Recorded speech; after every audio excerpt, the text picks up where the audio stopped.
Yo, what's up? This is B-Hop. I'd like to say what's up, man. E-Thriller, the Black Mikasa.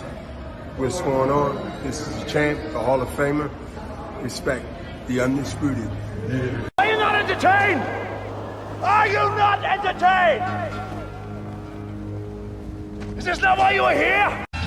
The Black Picasso cleaning up the sport of boxing, speaking facts over the gossip. Haters all up in the comments. I ain't here to be liked, but smash that like and noti button. We don't sugarcoat nothing, just healthy boxing discussions. E-Thriller, painting these pictures oh so vivid. Applying Duke, Coach K, that straight full court pressure. Only God could judge me, so tell these chumps ducking smoke. Remember one thing that the boxing guys don't like, ugly. Shut out Big Fish and everybody that joins the panel. For all my new supporters, sub to the channel. Like Floyd say, it's easy work. That bait jab with that left hook send them straight to sleep. Experts, we the experts. We never sugarcoat. Tune in to Black Picasso. Sit back, enjoy the show. Enjoy the show.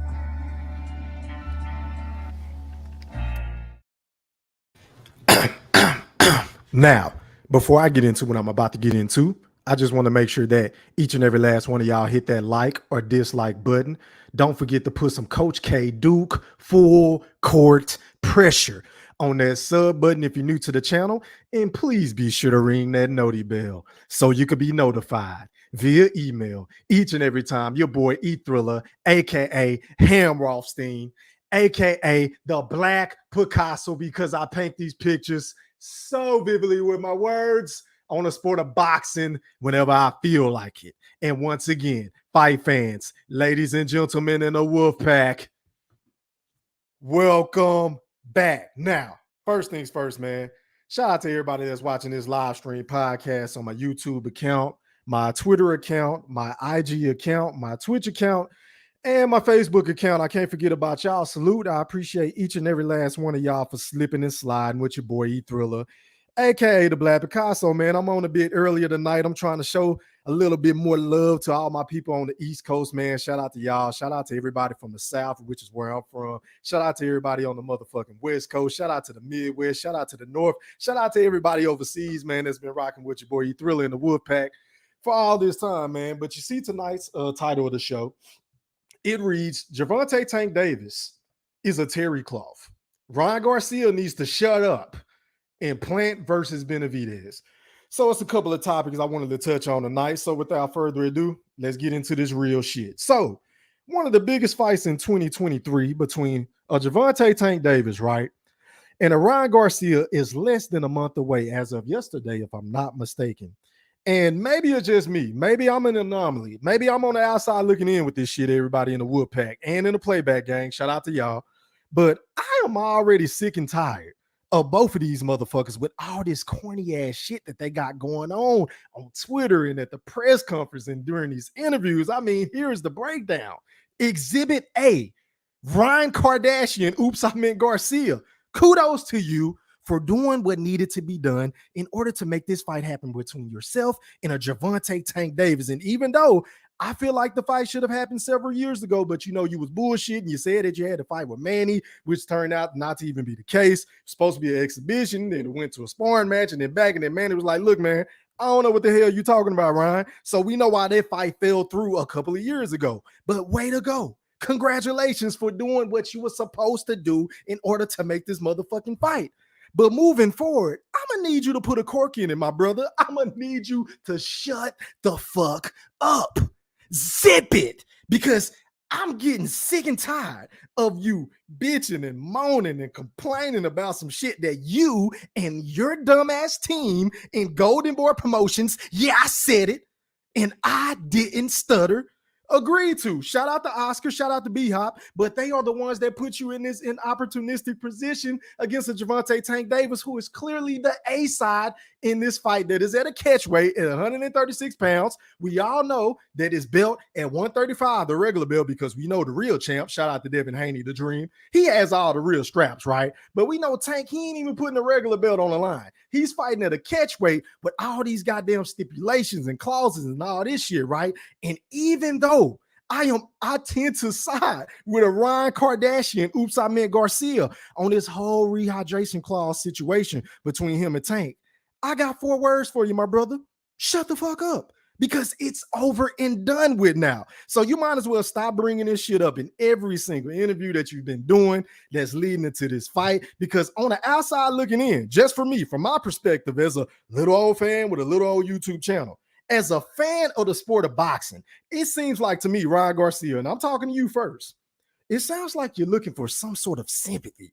It sounds like you're looking for some sort of moral victory, or dare I even say the built-in excuse if you go up in there and get laid the fuck out like a pair of khakis by Gervonta Tank Davis. Because I'm going to be honest, I got you going to sleep. I don't know why everybody is acting like this is a 50-50 fight, that Ryan Garcia has a chance to go in there and do the unthinkable against a Gervonta Tank Davis. I don't see what y'all see. Maybe y'all can come on the panel whenever I drop the link and educate me. Maybe somebody on my community page or in the playback game can educate your boy E Thriller, aka the Black Picasso, because once again, I do not know everything about the sport of boxing. I tend to lean towards my guy, my OG, my brother from another, mosquito spray. Shout out to Eddie Atlas. We will be doing the keys to victory to the Plant versus Benevidez fight tomorrow night. Y'all be on the lookout for that, but shout out to mosquito spray.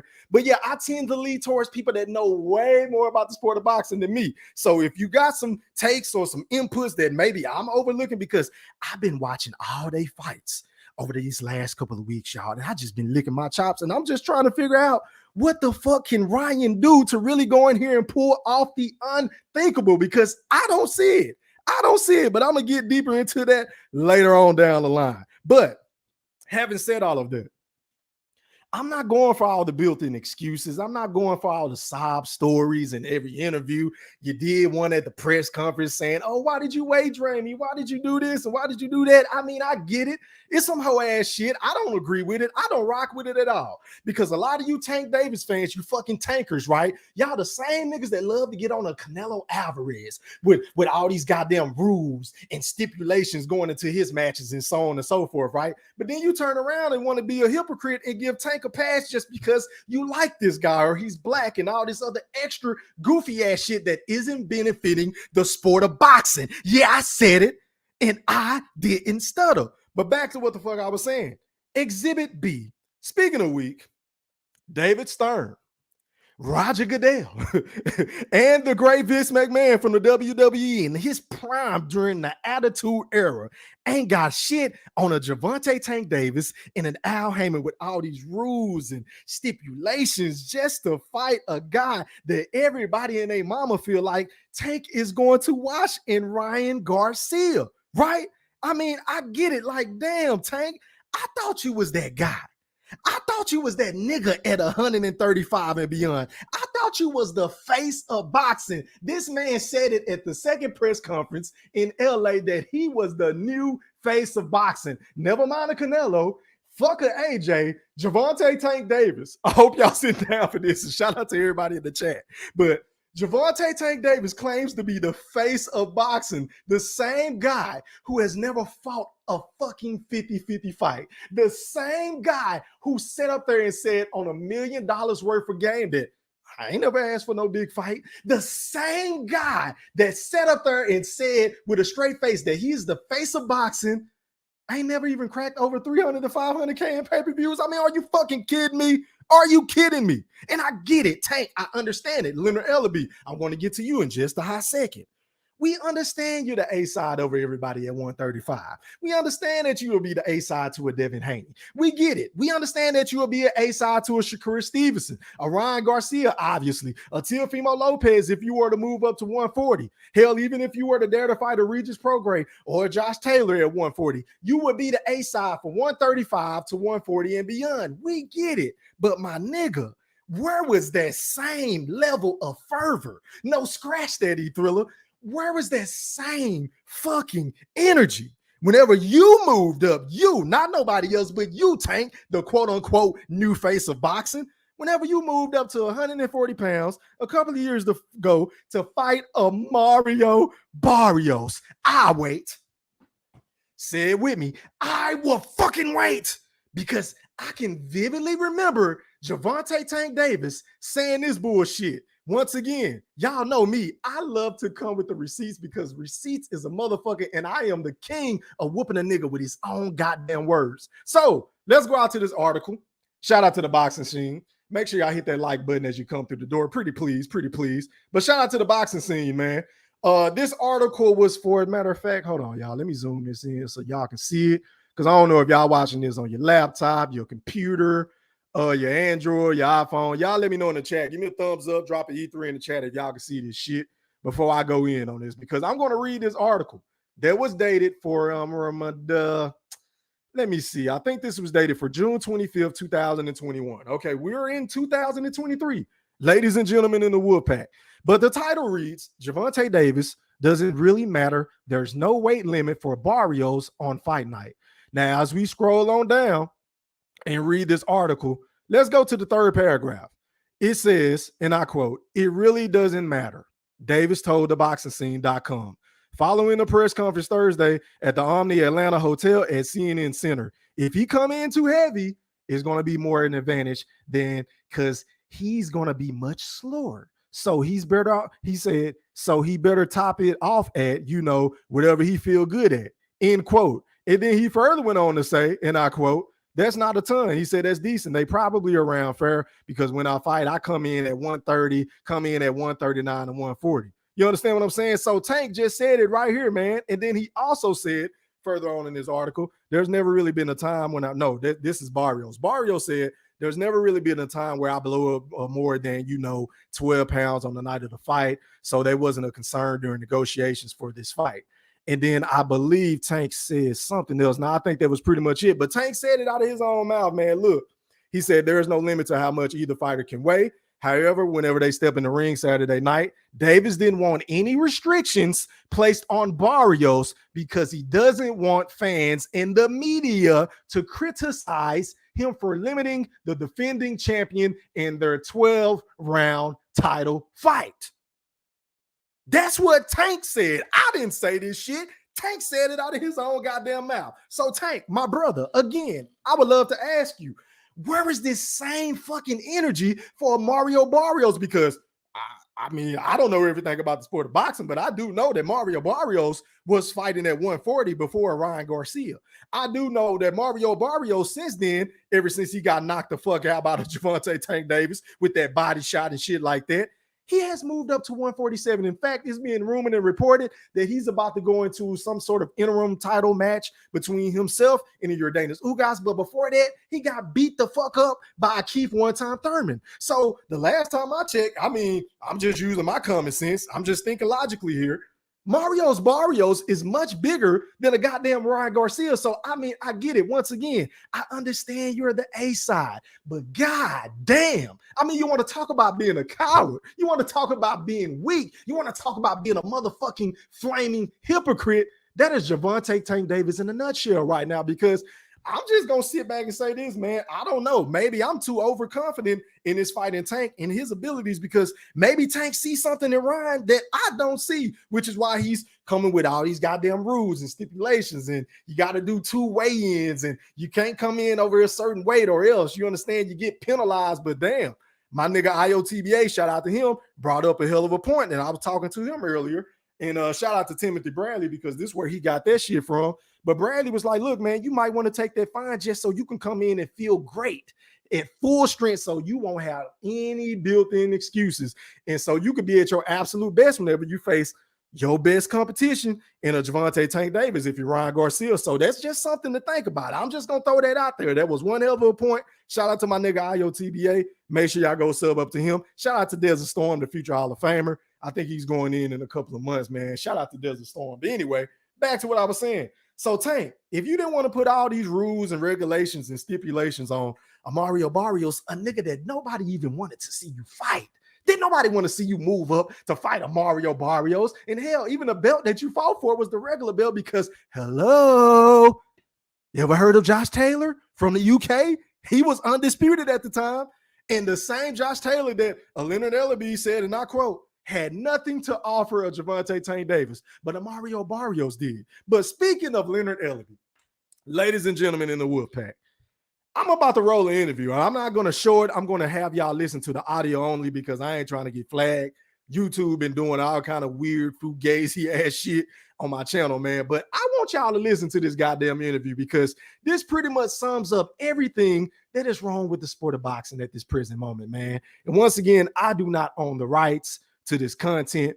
This is for educational purposes only. If you want to watch this full video, I put the link in the description, and I can also, matter of fact, drop the link in the chat right now, just in case y'all want to go back and watch it after the show. Hold on, let me put this shit in the chat. Hold on, y'all. Yeah, man, we gonna cook tonight, ladies and gentlemen in the wood pack, because it's been a minute. Hold on, let me make sure I got this shit right. All right, so there's the link. Shout out to Fight Hype. I don't own the rights to this, but I want y'all to listen to what Leonard Ellaby said. We're going to start off at the 5-minute mark. Let's go to that. We're going to bounce around. We're not going to listen to the whole interview because it's like 12 minutes long. And again, I ain't trying to get flagged. Let me remove this shit. And DJ E Thriller, let's roll it, man. Let's see what Leonard Ellaby is talking about. Run it. That's why I'm glad that he has the opportunity to go out there and fight a young, undefeated fighter. Because, you know, you've heard the naysayers, oh, he ain't fought nobody. Fight who? Who? Lightweight title has changed hands 4 times in the last, 2 years? 3? Did this nigga really just sit up here and say, with a straight face, fight who? How about fight a Shakur Stevenson? Or what about a Devin Haney who holds all the motherfucking belts? Or hell, even a Lomachenko. I mean, fight somebody other than a Isaac Cruz, a Rolly Romero, a goddamn Mario Barrios. You understand what I'm saying? We didn't want to see Tank in them fights. Them niggas didn't bring nothing to the table to fight a Gervonta Tank Davis. Definitely not from a skill set perspective. Fuck out of here. 2.5 Lomachenko, Lopez, to Kambosos to Haney. So 4 times. So what are we talking about? Fight who? They thought Lopez was the guy. They thought Lomachenko was the guy. Haney won the titles. But it's like, at the end of the day, it's like Tank's the guy. But ain't you the same nigga that sat up here and said in a couple of interviews not too long ago that the belts don't even matter whenever it comes to Tank? Because that's what y'all sell us on with a Gervonta Tank Davis. And I get it. The man is talented. I'm not taking anything away from the man in the ring. But his resume is poo cheese. It's poo cheese. You niggas love to get on a Canelo for fighting the lesser of the evils. You niggas love to get on Terrence Bud Crawford. I mean, oh my God. Can you imagine if Bud fought the level of competition of a Gervonta Tank Davis? I mean, we wouldn't hear the end of this shit. He done fought good dudes, and y'all still don't even give him credit for that, right? But whenever it comes to a Gervonta Tank Davis, we want to rely on pay-per-view numbers. We want to rely on live gates. We want to rely on him being a pay-per-view attraction and all this other extracurricular activity shit that is besides the motherfucking point whenever it comes to going down as being one of the GOATs in the sport of boxing, especially if you been campaigning from 130 to 140. Do you know how many Hall of Famers is in that fucking elite weight classes? You understand what I'm saying? But y'all niggas love to sell us on this whole facade of him being so big and the belts don't matter and the belts has been changing from hand to hand. Well, who gives a fuck? I don't give a fuck about none of that either. I just want to see him fight the best opposition available. At least one time. Can you throw us a bone at least one time, Tank? Pretty please. He's the guy that everybody wants to see. You know, are these guys gonna, if they want to fight him, are they gonna have to understand that at the negotiating table, Stevenson, Haney in the future, that you may have belts, but you're not gonna get 50. All those guys are tremendous fighters, man. Yeah. All those guys, but it's levels. And then when I'm not talking about the fight level, like them in the ring, but I'm talking about the business. There you go. He always want to bring up business. Business this. It never makes sense. Business never makes sense whenever it comes to a Devin Haney for a Gervonta Tank Davis. Business never makes sense when it comes to a Lomachenko, whenever it comes to a Gervonta Tank Davis. I mean, I can go on. And don't even let me mention Shakur. We know they ain't about to fight Shakur Stevenson anytime soon. I don't give a damn what Shakur do. I don't give a damn how many interviews he called these niggas out, say, look, man, whenever that fight comes, I want it. I want to fight all these dudes. It ain't gonna fucking matter. Shakur Stevenson is going to get the goddamn Terrence Crawford treatment all over again from 135 all the way up to maybe 147 is where he gonna finish his career. I don't know, but Tank ain't about to fight no Shakur. But it's always about business and numbers. But whenever you have dudes like a Rolly Romero, a guy that only had 13 or 14 fights before he even fought a Tank, a guy that had never been on pay-per-view in his fucking life. It's not about business. It's a perfect match made in heaven, according to Leonard Ellaby leading up to that fight. Oh, it was fireworks. Oh, it's just so great whenever Tank went up against the Isaac Cruz. And do y'all remember this? They had that fight on pay-per-view on a Sunday. They challenged the NFL on a Sunday for Tank versus Isaac Cruz. Once again, a nigga that nobody knew, who wasn't an attraction. He didn't bring any motherfucking thing to the table other than a no-name that we all knew the outcome before the fucking fight. Another exhibition in my General Big Fish voice, right?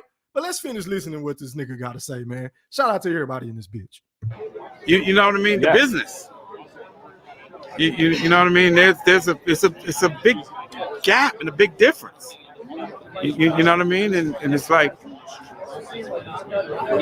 these two guys are the highest paid guys in the division that are fighting on April 22nd. Mm-hmm. That's a fact. Mm-hmm. Yes, it is. Yeah. They both are making more money than the undisputed guy at lightweight, who's also a terrific fighter. So this is what I'm saying is the magnitude of what you're doing. It's the magnitude of what you're doing. And, but that's why, you make these kind of fights and when, Tank comes out on top, after this, it's like being a pay-per-view fighter, you have an unlimited ceiling. And I want to say that again. It's an unlimited ceiling on what you can make, and when you surround yourself with a great team who know what they're doing, and it comes down to, people working together and making the biggest events possible. Got it. All this nigga is telling me, man, everybody in the wolf pack, that they not interested in making any fights with Tank that's going to be 50-50 unless he has all the advantages, and then it's a nigga that they know he can beat. Period. End of discussion, because they already feel like Tank is a pay-per-view star with or without a Devin Haney. They already feel like he's a pay-per-view star with or without a Shakur or Lomachenko or a goddamn Regis Prograis or a Josh Taylor. They don't feel like he need those dudes in order to become a star, because they already have this facade and this mystique about a Gervonta Tank Davis that makes him be way larger than life than what he actually is. I mean, y'all don't even release this nigga pay-per-view numbers. I mean, it was being reported that his last couple of pay-per-views didn't even crack 200K. They ain't even cracked 200K. But let Leonard Ellaby tell it, he's such a big star. Oh, he makes the biggest and the most money in the sport and all this extra shit that, again, us as being fight fans, we don't give a fuck about. We just want to see Tank fight the best, period. End of discussion. Let's finish rolling this. But none but respect for all these fighters, because they all are young, very good fighters. But Tank's just on another level, in my opinion. Well, no. How is Tank on another level? I'm not even trying to be funny, y'all, but how can we honestly sit up here and say that Tank is on another level whenever it comes to talent? Because he has yet to prove it. This nigga ain't proved shit. I mean, I'm going to pull up his resume after this interview, but if we go down his resume, who has he fought? Hector Garcia, a fight that we knew he was going to win. Rolly Romero, Isaac Cruz, Mario Barrios, Leo Santa Cruz, a washed-up Gamboa. You understand what I'm saying? The list goes on and on. So how is he levels above all these dudes that ain't even fought each other at that? We don't fucking know yet, Leonard. But the only way to find that out and to prove us to be wrong is if you make the goddamn fights that we want to see. And I'm going to be honest, we all know between Gervonta Tank Davis, Devin Haney, shout out to the Dream, shout out to Bill Haney, the undisputed champ at 135. Shout out to Shakur, who just moved up to 135. Shout out to Lomachenko and Ryan Garcia. Out of all five of those dudes I just mentioned at 135 pounds, I can honestly sit up here and say that Ryan Garcia is the weaker of all of those individuals. He's the weakest link. He is the weakest link out of all those individuals. Tell me where I told a lie. I fucking wait. Man, let me move past to the 8-minute mark. Hold on, y'all. All right, let's run it. Appreciate you, B.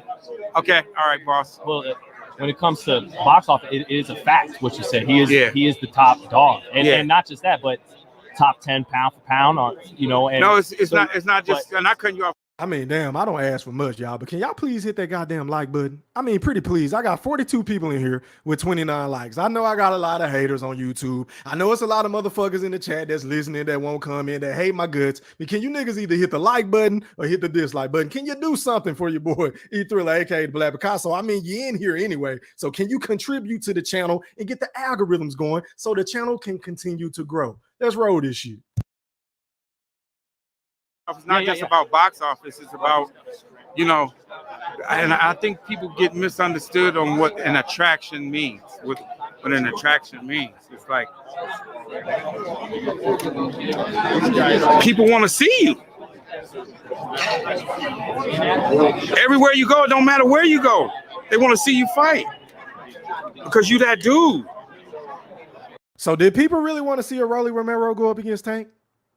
Did the people really want to see Leonard Ellaby, Gervonta Tank Davis versus Esai Cruz? Oh, I do you one better, E-Thriller, aka the Black Picasso. Did the people really want to see Gervonta Tank Davis versus Gamboa? I mean, really?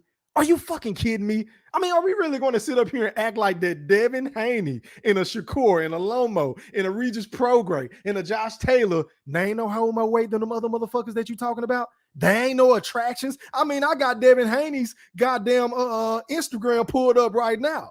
And this nigga got 2.1 million followers. And that shit blew my mind because I know it's a lot of people that give Devin Haney the dream, the undisputed champ at 135 pounds, a bad rap for his fighting style because they say he's boring. He doesn't have power. He hugs the whole fight. He really knows how to do the fucking sweet science to the T. He doesn't get the proper respect that he deserves. But to sit up here and say that this man is not an attraction is it's stupid. It's fuckery. It's asinine is the word that I'm looking for. It's asinine, Leonard. I mean, you can't pull this fast one on me, bro. I'm sorry. That shit is not going to fly. And you that dude for a reason. You know what I mean? And this is just the first step, you know, of him continue to go out there and do what he do. That's why I'm really excited that Ryan took this fight. Yeah, it's the biggest fight in all of boxing.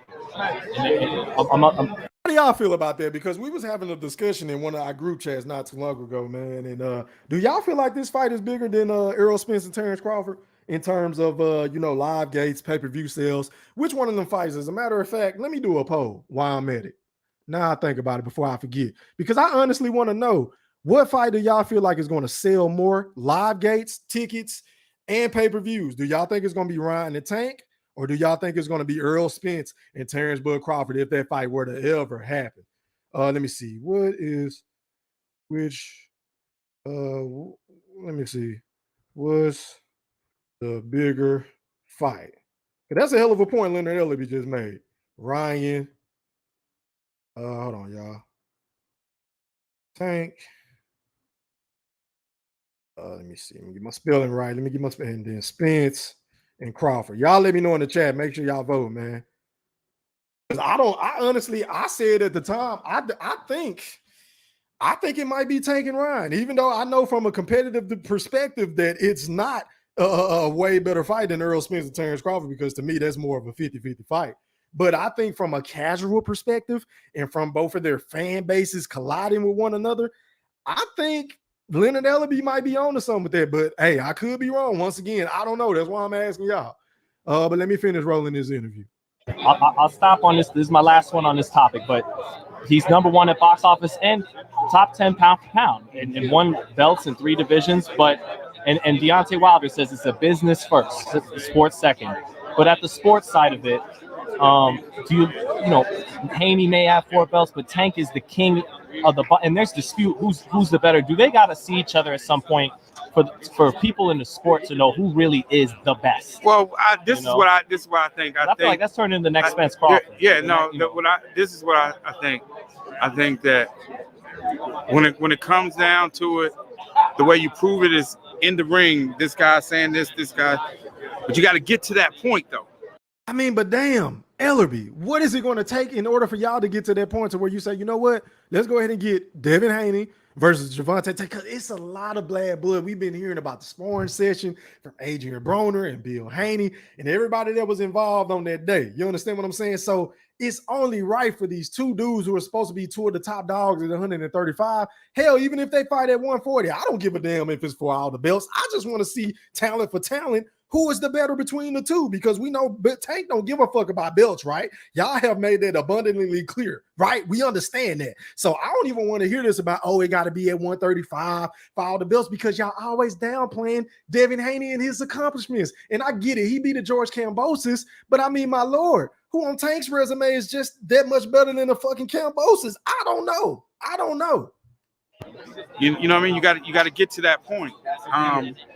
And you know, those guys just continue to do what they're doing. I'm number positive things to say about all those guys. Is it like De La Hoya and Trinidad? They didn't just fight, right? De La Hoya had to get through Quartey and Chavez. Yeah, but people just think that you can just say, oh, that we just gonna go make a fight, or you know, it don't work like that. Right. You gotta build it up. It don't work like that. It don't work like that. It's not that simple. You just go and just do something. You know, it's like, one, you got to be bringing something to the table. Other than some hardware. Y'all see how he paused and thought about it for a second? I wish I could show y'all this shit, but he was like, other than some hardware. I mean, he had to throw that in. Once again, the slight of Devin Haney. But my thing is this, once again, for the people that might just pull it up to the fucking video, if you're new to the channel, please hit that like button and sub up to become a part of the Wolfpack. But once again, I would love to pose this question for everybody in the chat and everybody on the playback. Who was clamoring for a Tank versus Rolly? Who was clamoring for Tank versus Isaac Cruz? And who in the fuck was clamoring for Tank versus Mario Barrios in the goddamn Yokeris Gamboa, a washed up Gamboa at that, who tore his goddamn Achilles in the fight? Well, nobody asking for them fights, Ellaby. So what did they bring to the table for the great Gervonta Tank Davis that made y'all say, you know what, let's make these fights? That a Shakur don't bring to the table, that a Lomo wouldn't bring to the table, that a Devin Haney, the undisputed champ, won't bring to the table? Because those are all 50-50 fights. Those are the fights that will separate Tank for everybody else. Those are the fights that will legitimize Tank for saying that he is the new face of the sport of boxing. I mean, Tank does have the opportunity to become the man, but he is not going to become the man that y'all love to portray him out to be if he's fighting these Rudy Poo candy asses in my rock voice. The shit is not going to happen. But I tell you what, you are on your way if you fight a Ryan Garcia and then you turn around, maybe, you know, take a soft touch, because let's be honest, Tank ain't about to fight no two hard fights back to back. I just don't see that. Maybe I'm wrong, but I don't see. He gonna fight some Rudy Poo in a tomato can, and then maybe a Devin Haney at 140. Josh Taylor, Regis Prograis. I mean, you will be on your way to superstardom if you start giving us the fights that us fight fans are willing to shell out $80 for to $100. You understand what I'm saying? But until then, all this shit that y'all be talking about with Tank is bullshit, and I'm not buying it. Now, on to the next topic. Matter of fact, let me stop this. David Benevidez versus Caleb Plant. Man, I am licking my chops for this fight this Saturday night, y'all. I mean, this fight is over marinated. In my honest opinion, I feel like this fight is another fight that should have happened several years ago. But here we are. You know, the press conference was today, and a lot was said between the two camps, you know, over the last couple of weeks or so. And I feel like David Benevidez has been a little bit more emotional than I thought he would be. You can honestly tell that he has a real disdain for Caleb Plant. And I honestly don't know why. But then again, Anthony Durrell had the same disdain for Caleb Plant. Maybe they feel like his shit don't stink. Maybe they feel like he's cocky. He's too overconfident. I mean, I don't mind it. I mean, Caleb Plant is an alpha male, and most alpha males have a lot of confidence. Hell, I got a lot of motherfucking confidence, right? So most niggas can't tell me my shit don't stink. You understand what I'm saying? But it is what it is. But Caleb Plant, man, I think he won the mental warfare in today's press conference and the first press conference. And I think, man, look, this fight is a 50-50 fight. I'm not going to sit up here and just act like I know what's going to happen on Saturday night, because I honestly don't. Because I feel like if Caleb Plant comes out there And if he has enough pop on his punches, we all know he has the boxing ability to keep David off of him. But I just don't know if he has that pop. I don't know if he has enough in the gas tank to keep David Benevidez, who I deem as the motherfucking Terminator, because he keeps coming and coming and coming. He keeps coming forward. He walks you down the entire fight. And I get it. On the flip side, David Benevidez defense is a little bit shaky. David Benevidez body is exposed to all kind of combinations if you're willing to stand in there in the fire and get dinged on for a couple of combinations or two, right? I mean, his body is there for the taking. But it's one thing to say this shit, and it's another thing to go out there and execute it. And I just feel like, in my heart of hearts now, I'm going to let mosquito spray do the keys to victory. But this is just my personal opinion because y'all already know. I put it on my community tab about maybe a week ago. I put a poll up, you know, who y'all rocking with. I think I put the Mexican monster. Shout out to David Benevidez. But a lot of people was voting for Caleb Plant as well. I can pull a poll up later on. But yeah, man, I think it was 58%, if I'm not mistaken, for David Benevidez and about 42% for Caleb Plant. And it had like over 800 votes or some shit like that. Shout out to everybody that voted on that fight, man. But hey, if you were to put a gun to my head, bro, I'm rolling with David Benevidez. I think his jab is going to be too much. I think his straight right hand, that man packs a mean uppercut as well. And I watched Caleb Plant last fight against Anthony Durrell, and then I watched his fight against Canelo again. And I think his game plan against Canelo, if he tries to employ that against a David Benevidez, that shit ain't gonna cut it, y'all. They're standing there trying to shoulder roll and catch shots and pop shot and throw 1 or 2 punches at a time. Is not gonna be the David Benevidez who comes at you in waves. So if I had to bet money on this fight, I'm going with David Benevidez by stoppage. I'm gonna say 9 to 10 rounds. That's what I got. But man, let me read some of these comments and then I'm gonna drop the link. Let y'all come on and rock. Give me y'all honest opinion on this Ryan Garcia and Gervonta Tank Davis situation, and then Plant and Benevidez. Make sure y'all hit that like button. Back to the comments I go. Starting from the top. Hold on, y'all. Shout out to my nigga Al Moolah in the building. I see you, boy. Was popping. What up to my guy Massachusetts Fishing and Growing? I see you. What up, my boy ASAP? I see you. He said, yo, salute E3. Was popping, fam? What up to my guy X, man? What up to Mr. Golden? I see you. What's popping? How are you, kind sir? What up to my guy X, man? He said, get them likes up and stop ducking the like button. Yeah, man, it's all good, though. Shout out to Dejan W. He or she said, E-Thriller, can you please get Crawford on your podcast? Hey, man, I'm going to be honest with you. I reached out to Bud on several occasions, and I haven't gotten anything back. I also reached out to his nephew. Shout out to Travion.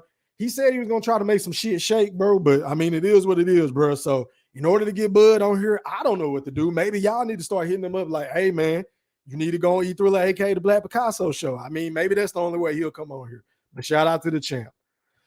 What up to Juke Smith? He said they talking about Tank, the biggest star in the sport, but Canelo just sold his fight out fighting a C-level fighter. Shit is a joke. Facts. Big facts. Boy, that's the comment of the night so far. He said in a few hours. Yeah, that's a motherfucking fact. With John Ryder. Another fight that we don't want to see, but again, Canelo is coming off an injury, so I'm going to give him a pass. But right after this fight, Canelo, I ain't trying to see that shit.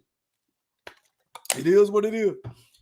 Appreciate it, X, man. He said, keep cooking. Yes, sir. Will do, my brother. Yeah, man. Shout out to the whole Woodpack. Shout out to my nigga D Young, man. And hey, D Young made a point to me. He had hit me up via text earlier. And I'm going to ask y'all this because I don't know. I didn't see it. But he said that David Benevidez looked weight drained. And I don't see it because, in my honest opinion, based off of what I saw at the media day workout, he looked like he's in superb, phenomenal shape. I mean, the man got a six-pack for the first time. He looks chiseled. He looks like he ain't flat. I mean, I could be missing something. D, whenever you come on and click on this link, bro, you're going to have to break that shit down for me, fam. He said, man, fuck that clown show of a fight. Niggas got a high rehydration clause. Facts. Shout out to my brother in real life, man. General Big Fish in the motherfucking building. He was popping, fam. He said, I'm a tanker. Hell yeah, nigga, I know you love Tank. You got to explain this shit to me. Let me see. What up, LaRon? I see your boy. What up, Backyard Prophet? I ain't never seen you in this bitch. Salute, my brother. How are you, kind sir? He said, drop the receipts. I appreciate it, man. Yeah, I ain't seen nobody on YouTube come with that information. As a matter of fact, let me pull that shit up again. Hold on. Let me go to present, share screen. Because Tank Davis is a motherfucking hypocrite. He's a hypocrite. Why the fuck you got all these goddamn rehydration clauses and stipulations in the fight against Ryan Garcia, but you flat out said against Mario Barrios that you didn't want to do that because you didn't want fans taken away from your victory. You didn't want the media and the fans to criticize you. Well, you already know there's going to be several built-in excuses whenever you go out here and do what I think you're going to do against Ryan Garcia. Niggas ain't going to give you credit, so I don't even know why you pulled this fuck shit. But hey, it is what it is. Back to the chat. Fish said, come on, E3, new information is presented. What information is that, my brother? Let me see. Yeah, man, that nigga got them Reggie belts. Shout out to Miss Lisa Bills in the building. I see you. How are you, kind, man? All right, man, let me go ahead and do this. I think I pretty much got everybody. Let me drop this link, mine. See who want to come on and rock with your boy E-Thriller, a.k.a. the Black Picasso. The link is now in the chat, ladies and gents. Don't you all click at once. Let me see. Hold on, y'all.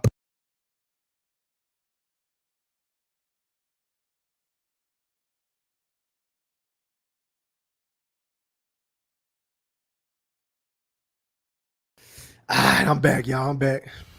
D said, on God, Leonard Ellaby. I see you, D.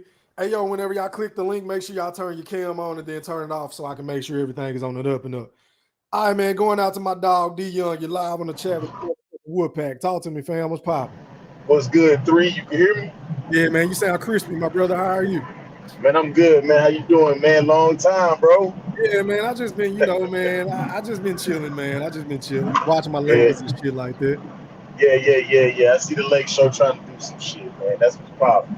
Yeah, man, you looking good, D. You looking real good now. Yeah. I go get too excited, man. I don't want to get too excited because then my hopes might get dropped soon as April hits. So you never know. Yeah, that's. But yeah, though, but we gonna get on this Tank Davis shit, man. Like, I ain't gonna lie, you already know I don't like the guy. I don't like him. He's a good fighter, but I just don't like him. And the fact that they got a rehydration clause in this shit, man, it's just so baffling to me. Because now it's making me really think that you knew Barrios was weight drained. That's why you fought him. You know what I mean? Yeah. And if Garcia ain't all this and that, then why you got to put a rehydration clause on him? Beat him fair and square. You know what I mean? Because if he beats you, this shit gonna make you look real bad, bro. But yeah, bro, I think he's gonna be on suicide watch. If he loses Ryan Garcia, that motherfucker is gonna be on suicide watch, y'all. I'm dead ass serious, bro. You never know. Hey, Ryan might clock his ass, but go ahead, D. My bad. Yeah. Nah, that's what I'm saying. It's like he just always doing shit when he got a fight week going. When he got his fight shit going on, he always in everybody else's business. Always on Twitter. Like, bro, stay off Twitter. What? Like, it don't matter what he talking about. Stay focused on your fight, man. Like, this shit ain't nothing but a clown show, bro. To be honest with you, this shit ain't nothing but a social media fight. Like, ain't no belts on the line or none of that shit. So, they not getting my money. I tell you that right now. Hey, D, add on to your point about the Twitter shit. You know what I don't like about Tank, bro?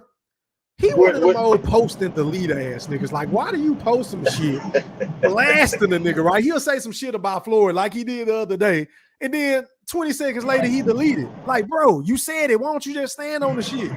Exactly, bro. But you know that's how get that. Like, Tank is sensitive. And then another example, D, because you just brought some shit up. LaShawn Shady McCoy, you remember the ex-NFL player, right? The running back that played for the Eagles and shit. Bro, he made a prediction. He basically predicted Ryan Garcia to win, right? And this nigga Tank went out to call this man I ain't gonna say the word because I ain't trying to get my channel flagged, but he just took it real personal. It's like, Tank, everybody not gonna rock with you, bro. Yeah, he's just emotional, man, and super all that. Yeah, I saw that nasty text message he sent Shady, as well as the nasty stuff he told Bill. But he just always got lots. He just always doing too much, bro. And it's just like, I just can't wait for somebody to whoop his ass. I ain't gonna lie. I feel you, bro. I mean, you know me.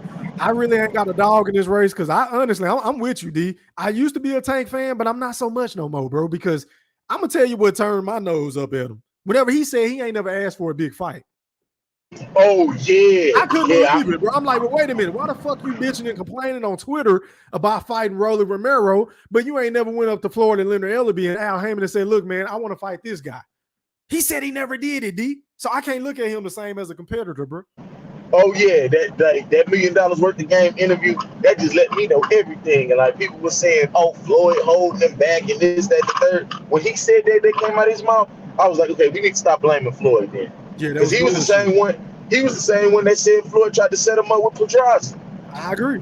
You know, I did a show on that a long time ago. Yep. Yeah, I remember that. But before I pass it to Uncle Q, I'm gonna pivot to this Benevidez plan. Now I'm gonna tell you this. Now, what you said, Benevidez, he did look chiseled for the first time, bro. But I just never saw his face that sunken in before, man. Like I'm like, damn, bro. Like, is he not eating or what? Like, what's going on, bro? And we know he a big boy. Like, he should have been moved up out this class. But you know, nonetheless, though, he gonna refill. I don't think he gonna lose. Like, that's not what I'm saying. I just don't think he gonna lose. I love Caleb Plant, love his style, bro. But yeah, I just think at some point of the fight, if Caleb doing all that backing up, man, he not gonna win, bro. Because I ain't never seen Benevidez get tired. I seen him get dropped, but I ain't never seen him get tired, though. I will say that. So. Yeah, he got dropped by a jab. Wasn't it a jab or some shit? I know Boxing Nerd been fucking with me all week. Seen him. Yeah. He didn't see that mug. He ain't see it coming. But you know, I just think, but for Plant to win, like it's 50-50. But I'm gonna go with Benevidez. For Plant to win, man, Plant gotta make Benevidez respect him, and he can't be moving back and like he did against Canelo. He gotta learn from this, bro. Like, he gotta get in the center of the ring, make Benevidez respect him, and move when necessary. If not, and if that gas tank don't hold up, man, it's a snack wrap, bro. So basically, you saying he gonna have to dig down deep a little bit, like he gonna have to sit there and bang at times during that fight. Is that what you saying, D? Oh yeah, he definitely gonna have to sit there and bang, bro. He gonna have to. I agree. He gonna have to show. Yep.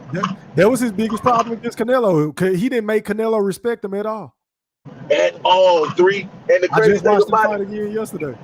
Yeah, like you see, like I knew he was taking a page out of Billy Joe Saunders' book because Canelo was having trouble with him.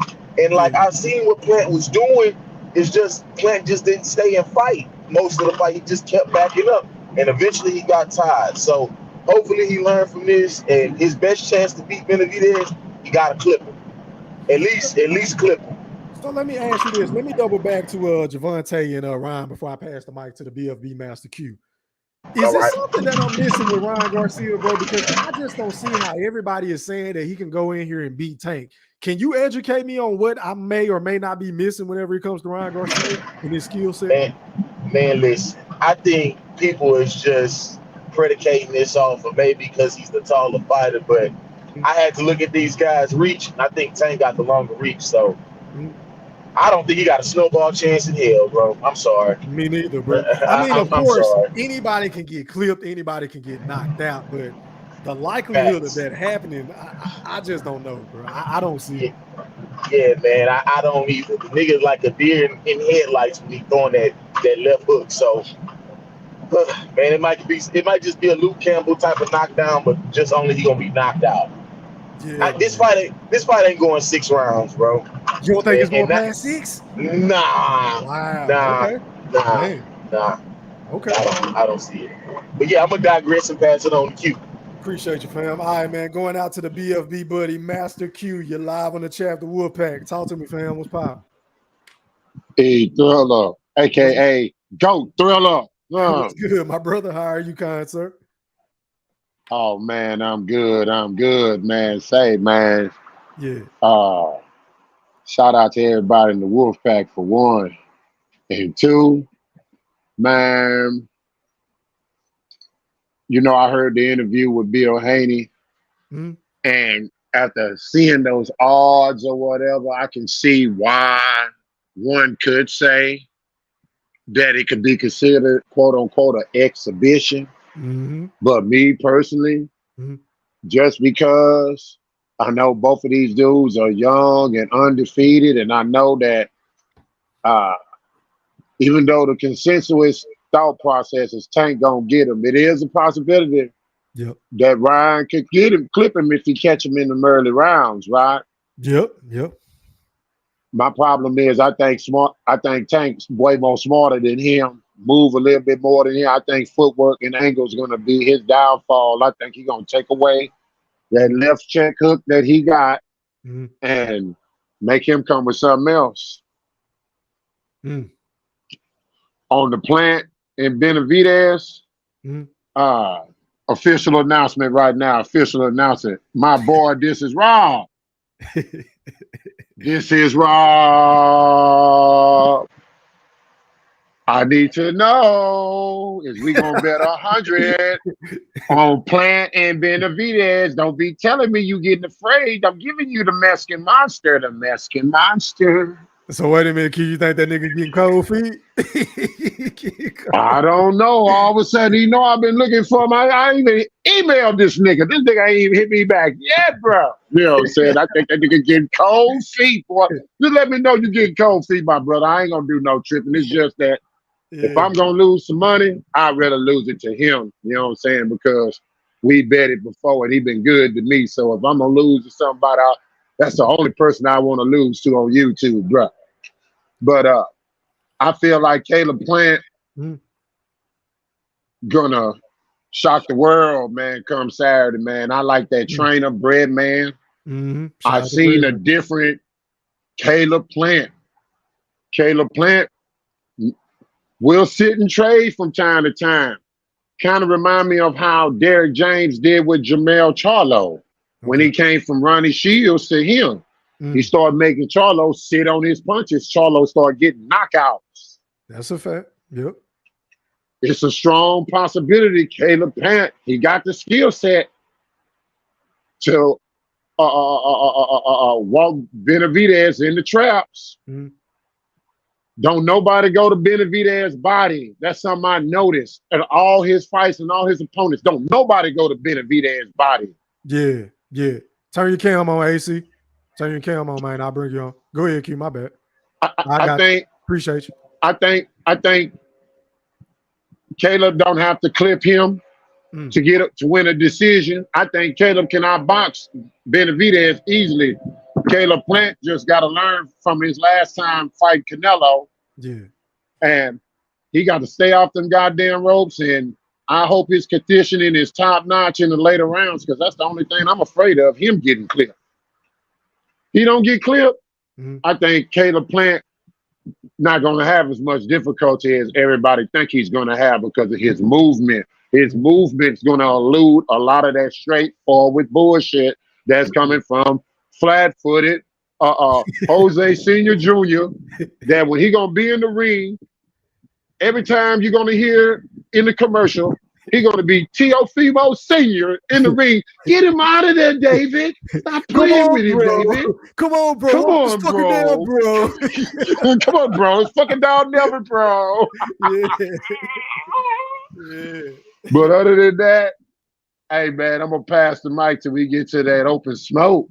Already, man. Hold on. Let me read this comment, man. Shout out to my guy, that guy _corn, man. He got on my ass the other day. I had missed your comment the other day, my brother. But he said, Thriller, you want a cap-ass nigga, bro.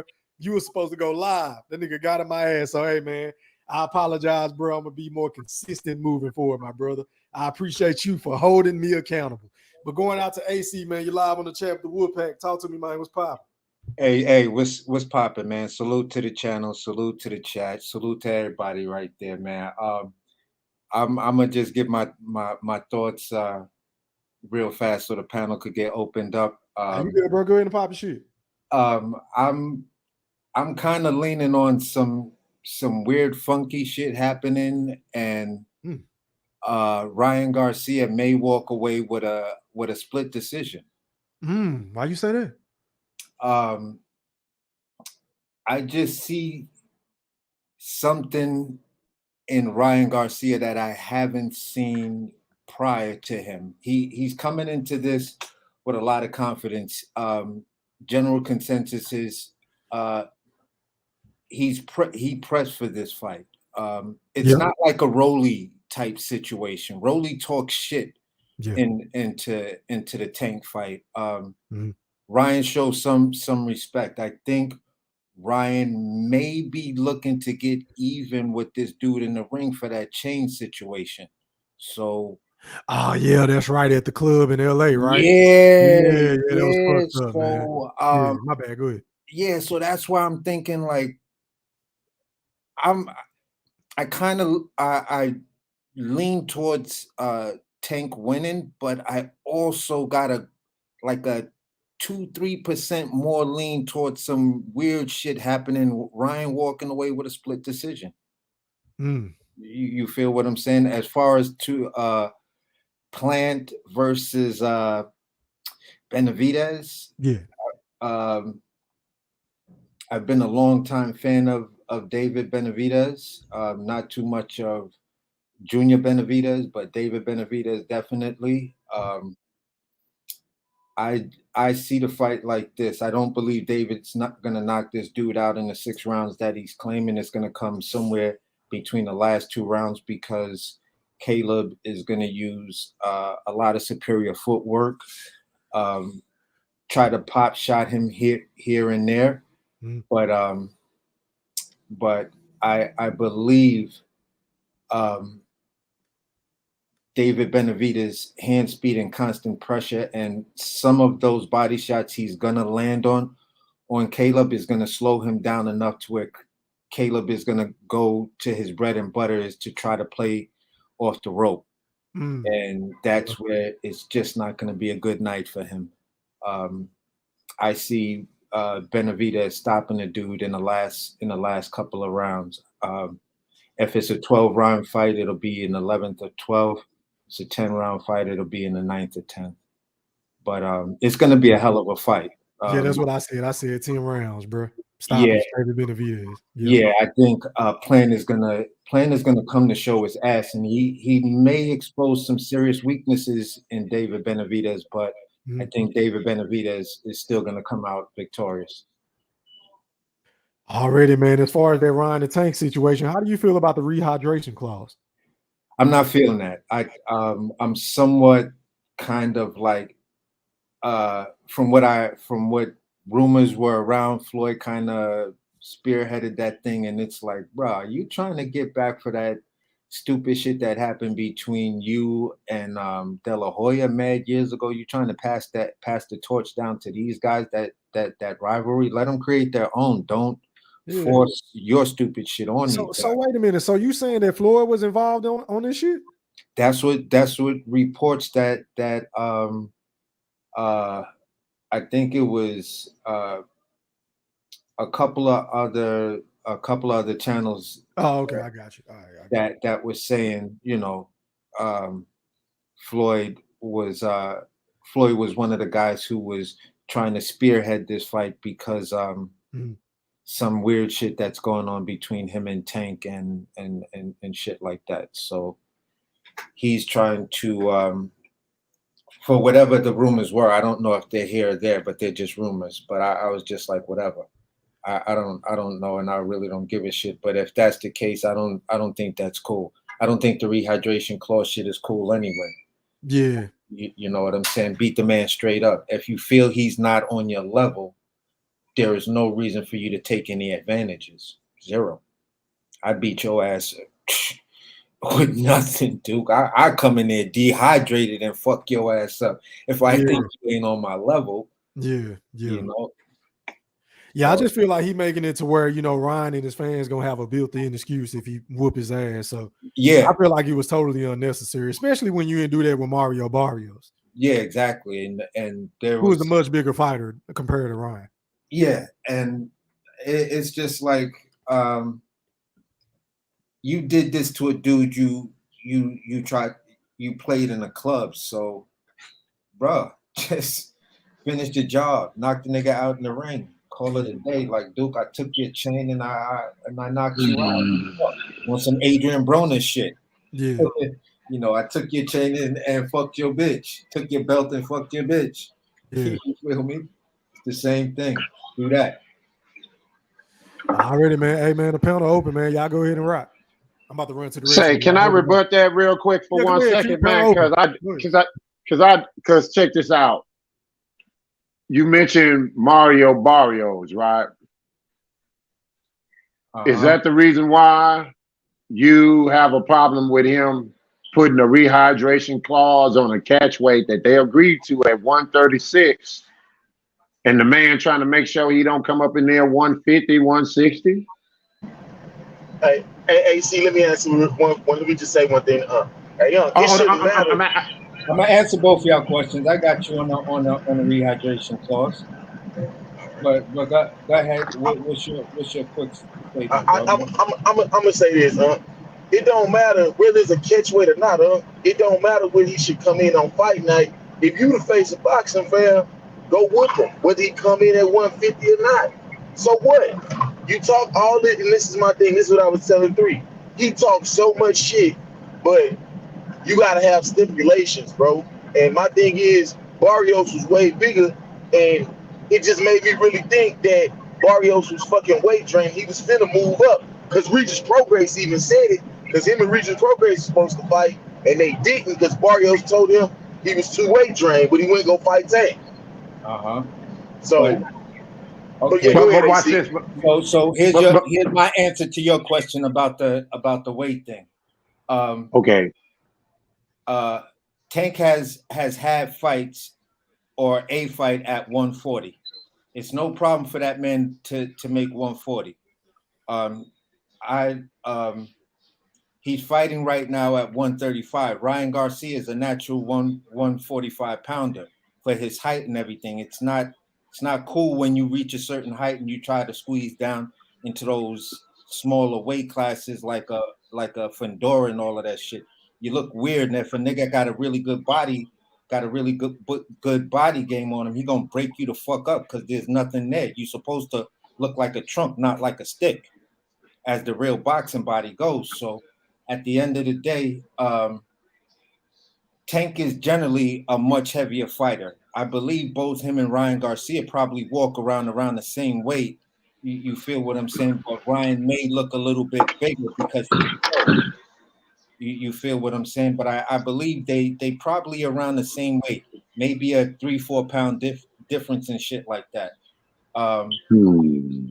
Again, with the rehydration clause, yeah, it's a good way to keep a dude from coming in there 150 or whatever. But at the end of the day, you're at this level. The hype around the fight is who wins this fight is like the next generation or the new generation of the face of boxing and shit like that. So it's a lot on the line. So you don't want to give any built-in excuses to the opponent. And that's what I feel is the biggest drawback to anything else. Yes, I think it's a great safeguard because, again, you don't know what Ryan Garcia is going to do. They're both fighting at a catch weight. I believe most catch weights did have a limit, like the Floyd Mayweather and Canelo catch weight fight. I believe that had a limit of 154 and a quarter. Or 154 and a half, which Canelo pushed to the limit. I think he came in at 154 and a quarter, and Floyd came in at 151, 152. But Floyd still won. So, hey, it's skills, not size. Okay, check this out. The angle that y'all use, or most people use that have a problem with him putting the rehydration clause on Ryan Garcia and he didn't put it on Mario Barrios. This is something that everybody needs to recognize and understand. Y'all do realize that when Tank moved up that one time to quote unquote dare to be great, because it's a reason why they use that phrase dare to be great, because he went to go challenge for his belts. Not the other way around. Tank could not put a hydration clause and challenge for his belt. He couldn't do it. If he could, he probably would have. But it was impossible for him to do so because Barrios was the champion. I mean, so therefore, I feel like that's an unfair assessment of, well, you didn't do Barrios like that, but you're doing Ryan Garcia like that. I feel like that's an unfair assessment due to the fact If he could have did Barrios like that, he would have. But because he was challenging for Mario Barrios' belt, quote unquote, as we call it in boxing, daring to be great. Same thing with Canelo and B-Ball. So let me. You don't think if Canelo didn't want to put a registration clause on B-Ball, he wouldn't have? But look, check it out. Question: Who was the A side? Who was the A side in Barrios versus Tank? Wasn't Tank? Tank was. It was Tank, even though he had the belt. The A side. Tank was still the A side. If you're the A side, you could put that in there because you are the A side. Hey, not if you're challenging for a champion's belt, my brother. You can't do that. It's impossible. It doesn't matter. Tyson Fury, here's an example. Tyson Fury, Alexander Usyk. Tyson Fury has one belt, but Usyk accepted the fact that Fury's the A side based on the numbers Fury put up with Wilder. So at the end of the day, Usyk is the much more accomplished fighter, boxer than Tyson Fury, but Tyson Fury in that situation was the A side, which then caused Usyk to take the 70-30. Yes, Barrios was the champion, but Tank Davis was the A side. So watch it. So how come Tank was able to put a rehydration clause on him, even though Tank was an A side, because he was challenging for Mario Barrios' belt, my brother. It's like I just said, Q. It's like I just said. There's no way he could put a rehydration clause on him, even if he wanted to, because he can't, because he was daring to be great. But that's what I'm telling you. He was daring to be great. Q, the thing of it is, though, the nigga didn't have to put a rehydration clause on Barrios because Barrios was already drained. That's why. Let's just keep it a buck. He knew what he was getting into when he was fighting this nigga, bro. Barrios had already said he was moving up, but he changed his mind because he didn't want to fight Regis. So he changed his mind and said, all right, I'll fight Tank, because he knew what it was. It was but watch this here, nephew. I don't see a problem with it because, first of all, I don't care how much shit he talked for how many years or whatever. If we're looking at the reality of it, the man is already at a disadvantage before he stepped between the ropes. Could we agree on that? So there's no reason why he's already at a disadvantage before he stepped between the ropes, my brother. Can we agree on that? But he's from a size and a height standpoint. Can we agree on that? That the man is already at a disadvantage before he walks in the ring. Time out. I'm asking y'all. No, he's at a disadvantage. I'm just saying. The same weight. They had the same weight. And then y'all complain about this natural 140 stuff. They both campaigned at 135. It don't matter that Tank fought one time at 140. He's the A side, and if he feels comfortable fighting at 135. Ryan wants to fight. He did what he had to do. He made the sacrifice. I don't see the problem. Yeah. I don't see the problem. If I'm a Tank sometimes fan, you got to do that, man. If I'm a Tank fan and I'm looking for my guy, that kind of even the playing field, because the other dude he's fighting is a natural 140 pounder, naturally bigger, naturally has a longer reach and shit like that. I'm gonna look for my guy to say, yo, listen, you the fucking A side, take advantage of that shit. Fuck that. I mean, what's wrong? All boxers have been doing this for many years through the history of boxing. I'm trying to figure out why is it a problem for these fans of this time? Why is it a problem for the casuals today? Yeah, but as a fan of boxing, as an old school fan of boxing, when you do see situations like that, and then you saying, yeah, but you did say he's not on your level, so exactly. That's my whole point. So watch this. So why do he have to do things that favor him, as far as, like, for example, fight Ryan Garcia at 140 because he fights at 140? Why do Tank got to fight him at 140? When he don't feel comfortable, the A side don't feel comfortable fighting at 140. I'm cool with him fighting at 36. I'm just not cool with the rehydration. That's my issue with it, Q. I'm cool with them fighting at a catch weight, but the rehydration clause is like, well, why you got to do all that shit? There ain't no fucking belt on. But if the catch weight is at 136, the man already said he walks around at 145, 150. I don't see what the problem is. It should be natural for you. You didn't drain. That's your walk around natural weight. He said that on record. Are you saying Ryan said that?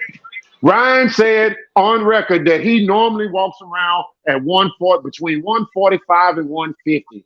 146 ain't that much, man.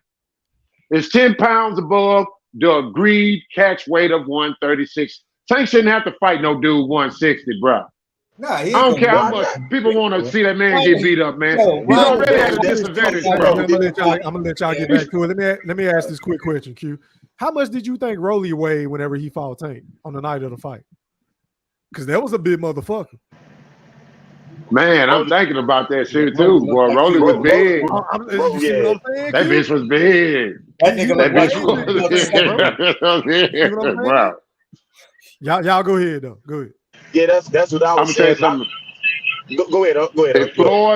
If Floyd, because I heard that too. What was talked about earlier about Floyd had quote unquote put that contract together. I heard that shit too, E-Thriller. You know what I'm saying? And that sounds like some shit that Floyd would do. You know what I'm saying?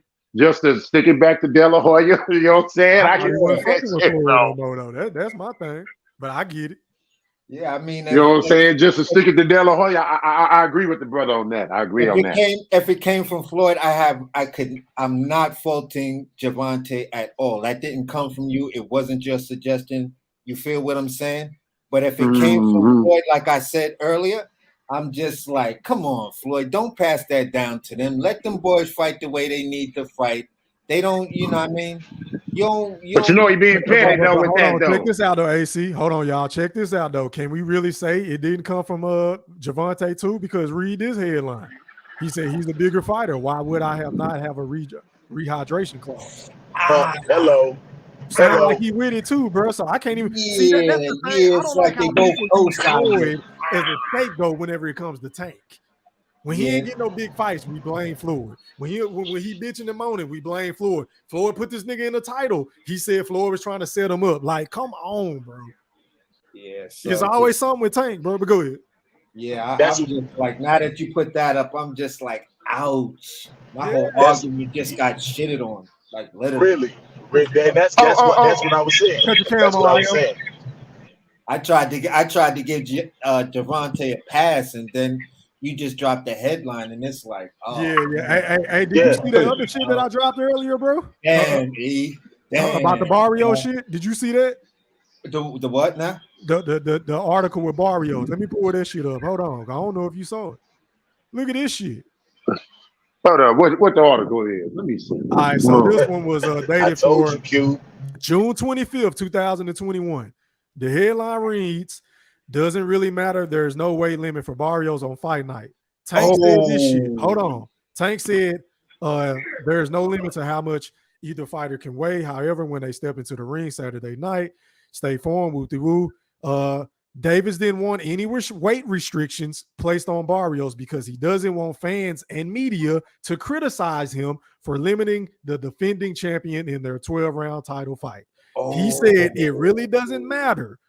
Davis told the boxing scene following the press conference Thursday on the Omni Atlanta Hotel at CNN, if he come in too heavy, it's going to be more my advantage than his because he's going to be much slower. So he better top it off at, wherever he feel good at, end quote. Go ahead, y'all. Oh, that just I drop. I don't know how you can defend. I'm gonna put my shit on mute and just that's easy. Bust everything out right now. I'll be right back. Hey, hold on, y'all. General Big Fish just slid in the ring. Go ahead and pop your shit, bro. Then I'm gonna go to IO. Man, y'all doing a bunch of effing crime right now, boy. I have a question, E-Thriller. Go ahead. Weight clause or not, Tank whooping his ass. Do you agree or disagree? Yes, that's why I'm getting on him. So, exactly. Yes. So this the thing. The dude didn't want to fight Ryan Garcia anyway. Ryan Garcia is a waste of time. He doesn't have nothing to offer. So if you want to fight me, you got to go on my terms. I don't see what people don't get. Hold on. Not to cut you off, fam, but you just said something that was very vital to me. If Ryan Garcia has nothing to offer Tank, and obviously all these other motherfuckers don't have nothing to offer him, according to Leonard Ellaby, then who does, bro? Who has something to offer Tank? Devin Haney. Leonard Ellaby said he has nothing to offer him, bro. Devin, I'm talking about me. You asked me the question. Okay, go I ahead. can't Go speak ahead. for what Leonard Ellerby or nobody Well, else say, bro. So Tank you be would. saying that same shit too, but go ahead. Well, that exactly. Tank is a. I can't speak for Tank either. I'm speaking on my. I'm giving you my opinion on it. So I don't know what the hell he talking about. Gotcha. So Go ahead. in my opinion, if he want to be a championship, Devin Haney hold the belts. But again, y'all bringing up the Mario Barrios shit. Mario Barrios is not as good as fighter as Ryan Garcia. So of course he not gonna be that overly concerned about what he come in weighing there. He go whip his ass no matter what. He feel the same way, I'm sure, about Ryan Garcia, but we all know Ryan Garcia is a dangerous puncher. So I'm not about to have him coming in looking like Tyson Fury versus Deontay Wilder, have a fucking 15, 20-pound advantage and make the fight harder for me. Why would I do that and I don't have to? This is a business. Boxing fans, you want to talk about jabs and fucking punches all fucking night. You can't talk about that shit all fucking night. The business of boxing is the most important thing. That has to be taken care of first before you can get in the ring. The only way this fight was made was because Ryan Garcia had to submit. He got put in the Cobra clutch, and he already lost at the fucking table. That's where he lost at. He already crying. He know he defeated. He lost at the negotiating table. Yeah, I'm getting sick and tired of hearing that motherfucker crying too. I stated there earlier, but go ahead, Fish. Is that all you got? he getting his ass whooped no matter what. I don't know what the crying is for. No matter what the fuck he weigh, he gonna lose. Tank just making it a little bit easier for himself. That's all. And that's fucking cheap. Man, Dion, the Pacquiao, this isn't something that exclusive to Tank Davis. It's a whole lot of fighters have done this shit. Canelo, Floyd, And I Manny got them all their Pacquiao, ass about it. and they ain't no less greater than what they are now because they took a catchweight fight. So just because this man taking the catchweight fight or putting a rehydration clause in there don't make him less of a that fighter. was the plan. It don't make him a punk. It don't make him weak.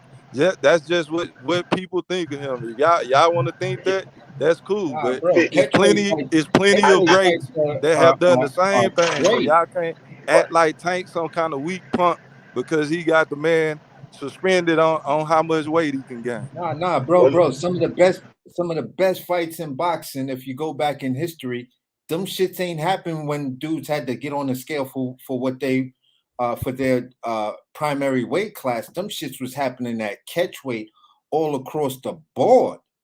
So at the end of the day, some of the best and most legendary fights have happened at catchweight. I ain't got a problem with catchweight at all. Right. You feel what I'm saying? If you was just hearing, I was just hoping that it came from Floyd, not from Gervonta. But like I also said, if I'm a Gervonta fan, then I'm gonna be like, yo, you the A side, handle your business. And if this is what you want as the A side, can't nobody fucking be mad at it because the man signed to it. He agreed to it. Yep, that's what I stated earlier. Yep, that's it. So as just a boxing fan, period, that's gonna look at this fight. Hey man, the boxing clause, the weight thing kind of rubs me the wrong way, but I still want to see now how this shit really affects the fight. Thriller, whose idea was it to fight at 136 instead of 135? Why isn't that the primary outrage that it isn't at 135? To be honest with you, I don't know who ideal it was, bro. Right. Do y'all know? Do you know? Or was it Tanks? I know. I don't know exactly. I don't know if it was Garcia who asked for 136 or not. I don't know. I would assume Tank because Tank is the A side, but I could be wrong. Maybe that was the one stipulation Garcia got to get away with in the A side negotiations. That all right, then let's fight at 136. Maybe right. All right, fellas, let me go out to Mr. 214, aka Mr. IOTBA. You're live on the chat with the Wolfpack. Talk to me, fam. What's popping? Hey, man, go Thriller, man. Wolfpack, man. General Big Fish. My right brother, my brother Q Dion. I don't know who else on the panel, but salute to all y'all from the 214 to across the pond. First off, I want to say Great show, E Thriller, man. I got to go back and whoop whoop listen to some of it. What I done came into, a category 5, and let me place my motherfucking flag down and stomp on it. That's some sucker shit that Tank did. Putting in that weight clause, but fuck that, nigga. Put the weight clause in. Ryan Garcia, say fuck that weight clause and do like Floyd Mayweather did, and nigga pay whatever the fuck you got to pay. Who the fuck Tank he is? Okay, you wanna put this weight clause in? Okay, motherfucker, you can have the weight clause, but guess what? I'm gonna break that motherfucking weight clause if I'm Ryan Garcia, because it's more better for Ryan Garcia to lose a couple of $100,000 than the fucking to be in full shape coming into the goddamn fight than to come into the fight all weight drain. So fuck that fucking contract and weight drain and what the fuck it is. Tank on some sucker shit, but I do agree with what General Big Fish said. This has been done many a times. If you sign your name on the dotted line, that's what it is. But guess what though, Ryan Garcia, just because you signed your name on the dotted line don't mean you got to come in at 146 pounds, because I want everybody from the 214 to across the pond to think about this. Like, after you weigh in, you're going to rehydrate 10 pounds just drinking the water and nutrition juices they got you drinking. Like the fluid, you ain't going to even really be able to eat like that. Only thing you're going to be on is fluids and shit like that. So fuck it. If I'm Ryan Garcia, I say fuck you, Tank, and fuck that weight clause. You sign this dotted line like whoop-de-whoop. I beat your ass, whoop-de-whoop. If you don't want to take the rematch because I'm going to do the same thing again, then if I win, then that's on you. Now, a lot of people on here talking about like how Tank finna just go in here and smoke this boy. I mean, I don't know who done walked out, slipped, and bumped their fucking head on a goddamn grind. This ain't finna be no me. I'm guilty. I just don't see how Tank. I mean, not Tank. Hold on, real quick. My bad. This is not finna be a walk in the park. I'm gonna tell y'all one thing. Like, Ryan Garcia is great in is timing. His timing is absolutely phenomenal. And not only with the timing that he have the speed and he have fucking punching power.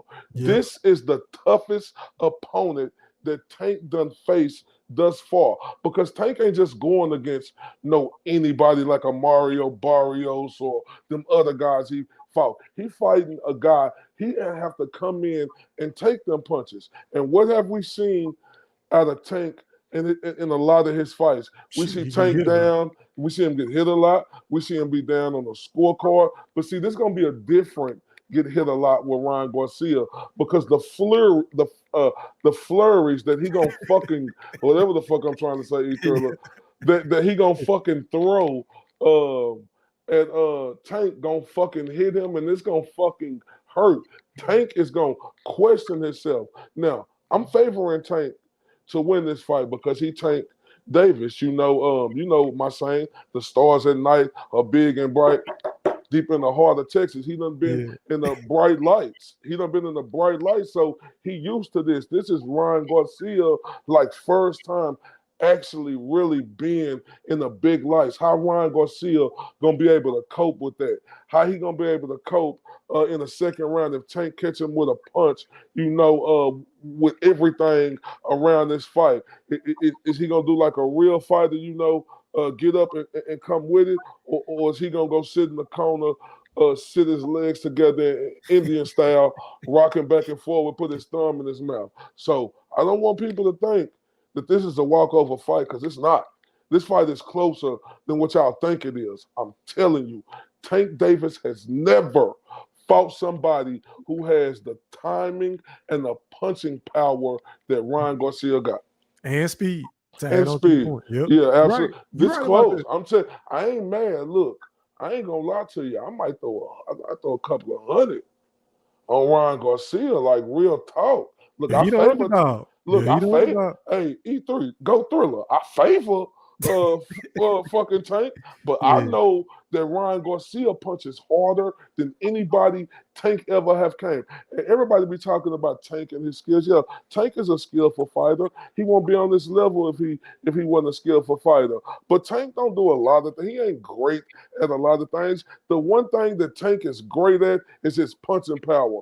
Everything else, he ain't that great at because we see him get tattooed by Rolly. Now, I want everybody to pay attention to this. Rolly was up on them fucking scorecards before that fight ended. Hey, that don't matter. Tank got the job done. But you telling me if Rolly was up on them scorecards, you telling me Ryan Garcia ain't gonna have no chance against Tank Davis, a guy who has to take his time to get in, but this time he going against a guy who gonna punch his ass back and who really want to fight him and whip him. That's just my thought. E3. Hey, man, the panel open. Y'all go ahead. Them scorecards never come into play when it come to Tank Davis, though, dog. No, that's true. That's why Ryan Garcia, he not going in this fight thinking about outpointing Gervonta Davis. Ryan Garcia is coming in this fight to knock Gervonta Davis out because he understands the man he in front of, a guy who has I think the best knockout percentage in boxing now. I think, I'm not sure. Outside of Wilder, yeah. Yeah, I think you talking about Benevidez got number 1, Wilder's number 2. No, I think Gervonta number 1 because Wilder don't lost. Hold on, who you say number 1 is? Benevidez. Hell no. Benevidez. Hell no. What the fuck you talking about, bro? I think it's just 2 fights where people don't let. Hey, listen. I'm just saying. I'm just number 1, bro. Are you serious?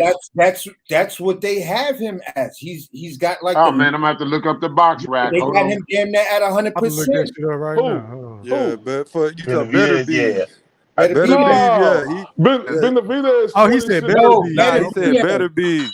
Oh, okay. Yeah, he said better be. Oh, my bad, my brother. I thought you was talking about Benevidez. I was laughing like that's they my got that dude at number 1. Wilder's coming in like number 2. And you know what? That's my fault. I can go for that. I forgot about Virgil Ortiz. I think he's 20-0 with 20 knockouts. So I forgot about him. Virgil should be up there too. You're right. Yeah.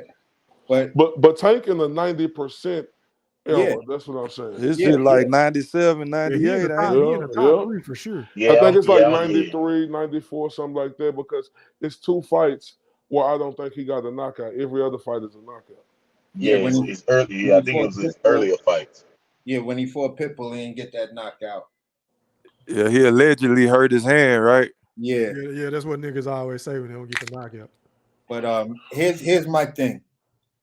Remember when everybody was buzzing about Garcia versus Teofimo Lopez? Yeah. And it seemed as though, a lot of people had Garcia winning that fight. So Teofimo at the time was a young hard knockout artist. I'm just saying, I just got this sneaky feeling that it's going to be a split decision in Ryan Garcia's way.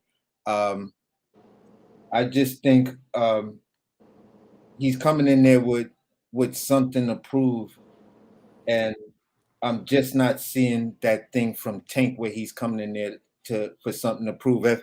If people ask me what's on the line for this fight, I'll tell them the SMBA title.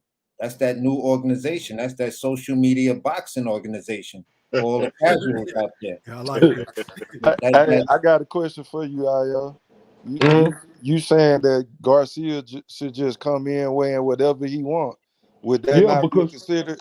Would that not be considered unprofessional?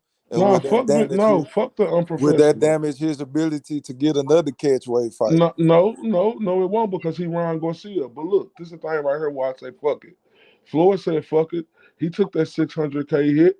Like, it's bigger than this for Ryan Garcia, because him beating Tank is huge. He won't need fucking Tank no more. everybody gonna want a gun for Ryan Garcia. So fuck him.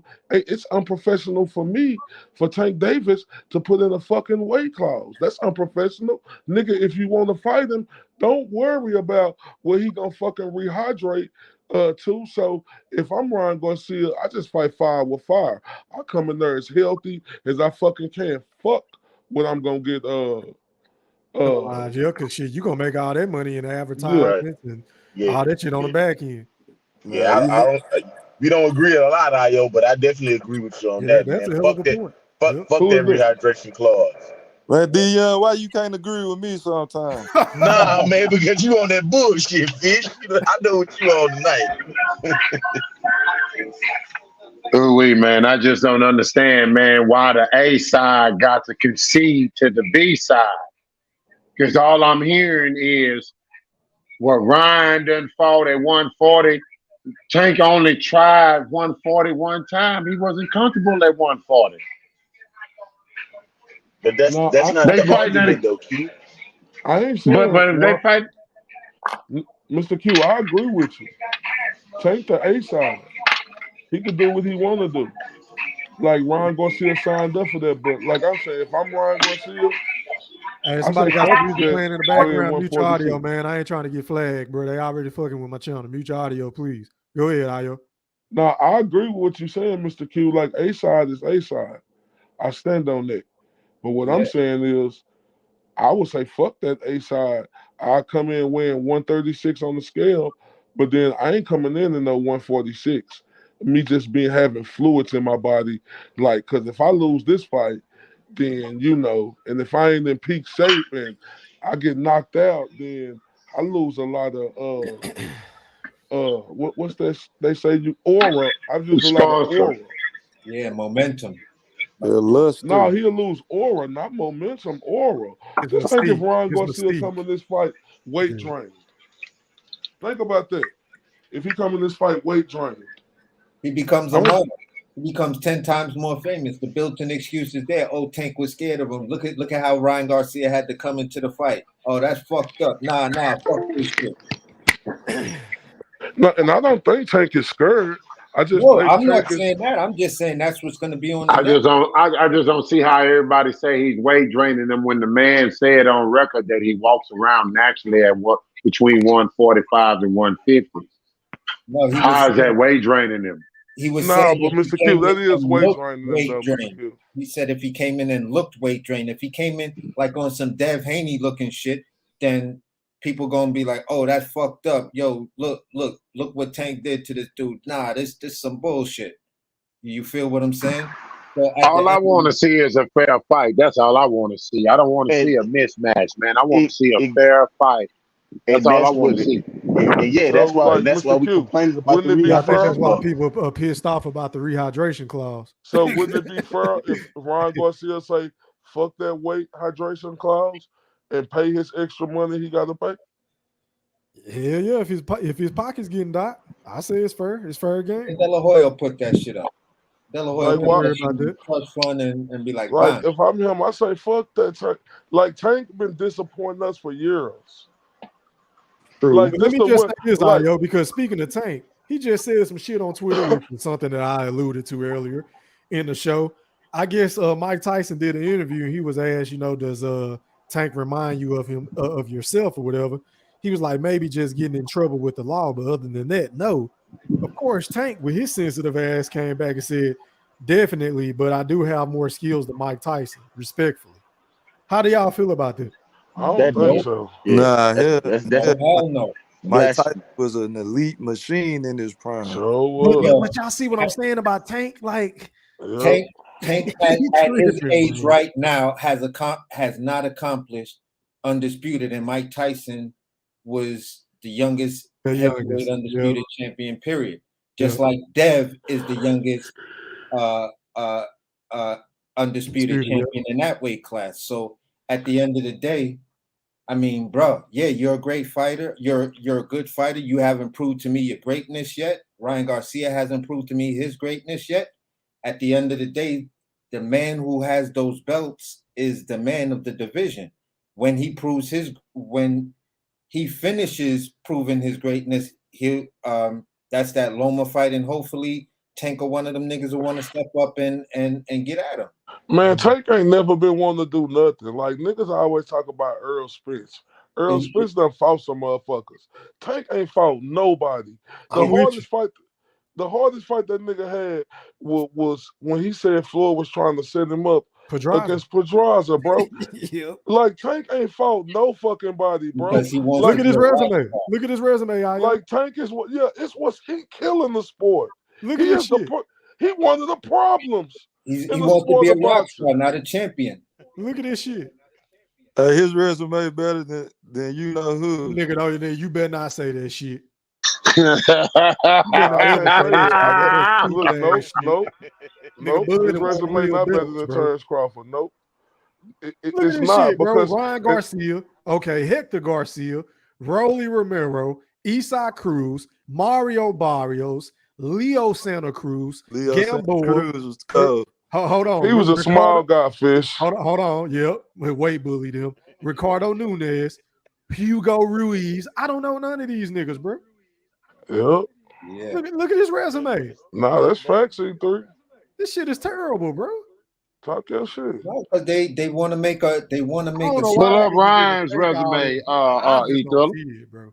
Nah, we know Ryan's resume ain't that good, Mr. Q. Like the most notable fighter he probably got He's the nigga he got dropped by. What's his name? Luke Campbell. Yeah, Luke Campbell. Luke Campbell. Yeah, this is best win. So we know that. But Ryan Garcia ain't number 20. He just came into the game. Tank been fucking us for years, bro. Look, it was a fight out there. Remember the biggest fight that was out there, and Tank probably would have won. Tevin Farmer. Was Tevin Farmer. He didn't want to fight him. He robbed us from that goddamn fight. Man, he'd have knocked his vision straight. But he Hey, Fish. To Io's point, it would have been nice to see the shit. It would have been a big fight. Man, he would have uncrossed. Like they keep telling us how great he is, but when is he going to prove it? Yeah, that's my only thing. And he ain't the only one. Everybody at 135, I can say the same shit. Shakur ain't did shit yet to me. Fucking Devin, even though he undisputed, because they ain't fought each other. Yeah, and that's the point I was making. When he finishes showing, because he showed greatness by becoming undisputed with a jab. Hey, I got a question for everybody. Just win that fight with Can I get everybody disrespectful? Hey, can I get everybody on the panel one by one? Who would you take? Frank Martin versus Keyshawn Davis. Who would y'all take right now? I'm taking Frank Martin. I'm taking Frank Martin. I'm going with Keyshawn. Brooklyn got Keyshawn. I got Frank Martin. Hold on. Who said they taking Keyshawn? Hey, I'm going. Hey, Thriller going with business. Based off what? Based off what? Based off what? The same eye test that everybody Frank Martin on. I'm just saying, who have you seen him tested against, my brother? Hey, that nigga cold, man. I'm going by the eye test, man. That nigga's a goofy, bro. Like I ain't talking about this, bro. You're talking. No, I'm telling you, really. He's finna fight you get next, bro. He still ain't stepping up his competition yet, man. I agree, Q. I'm not saying he ain't fought no. I don't want to see him showcase. He's finna fight you get next. Stop talking about Frank Martin, man, until you fight somebody, bro. Beat the fuck out of Keyshawn Davis. I'll tell you one thing. I would love. I'd rather see Shakur and Frank Martin too. Okay, so let me ask y'all. Let me flip. Hold on. Let me flip Big Fish question. Is it a 50-50 fight? Nope. Nope. I don't think that's a 50-50 fight. No. Okay. Nope. Okay. Well, we got Frank Martin got the experience. It sounds like we got 3 for Martin. And he got the coach. He got the trainer in the back. He got the trainer that gonna have the game plan. Please don't say Derrick James is no great ass trainer, man. Hey, D-Young. Why he's not AC? That motherfucker got niggas doing flaws as soon as this is what Derrick James got fighters that refuse to fight naturally talented boxers, and then when they do face a naturally how you base that? What's your basis off of that? What are you basing that off of? Okay, Charlo lost to Harrison. Harrison is AK pillow fist, but he's an excellent boxer. He's probably one of the best natural boxers at 154. And he almost won the second fight but he started clowning. All right, hold up. Let's stop right there before you go to somebody else. This was the Now last you act topic like we talked about. Yep. Hey, D Young, you real low, man. Yeah, you sound low, D Young. Go ahead, Ayo. Make your point, bro. He act like Harrison won the top level fighter or something. No, I wasn't. What? No, I wasn't. I just pointed out the facts. No, Harrison, aka Pillow Fist, one of the best natural boxers at 154, beat that man, and he was on his way to beating him again until he started playing. All right, look, I'm gonna tell you this. Since you want to hate on Derrick James, bro, because I'm it's not obvious. hating on Derrick Let James. me just finish. pointing out the fact that every one of his fighters, when they throw No. It's obviously always you don't. off balance. No, because you hating on him because it's obviously you don't like him, fam.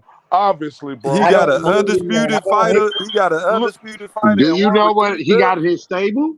Man, I God, don't what give are a you fuck what he got in his stable. Why do you think Anthony Joshua come all the way from the UK to Texas to fuck with him? He got to be something.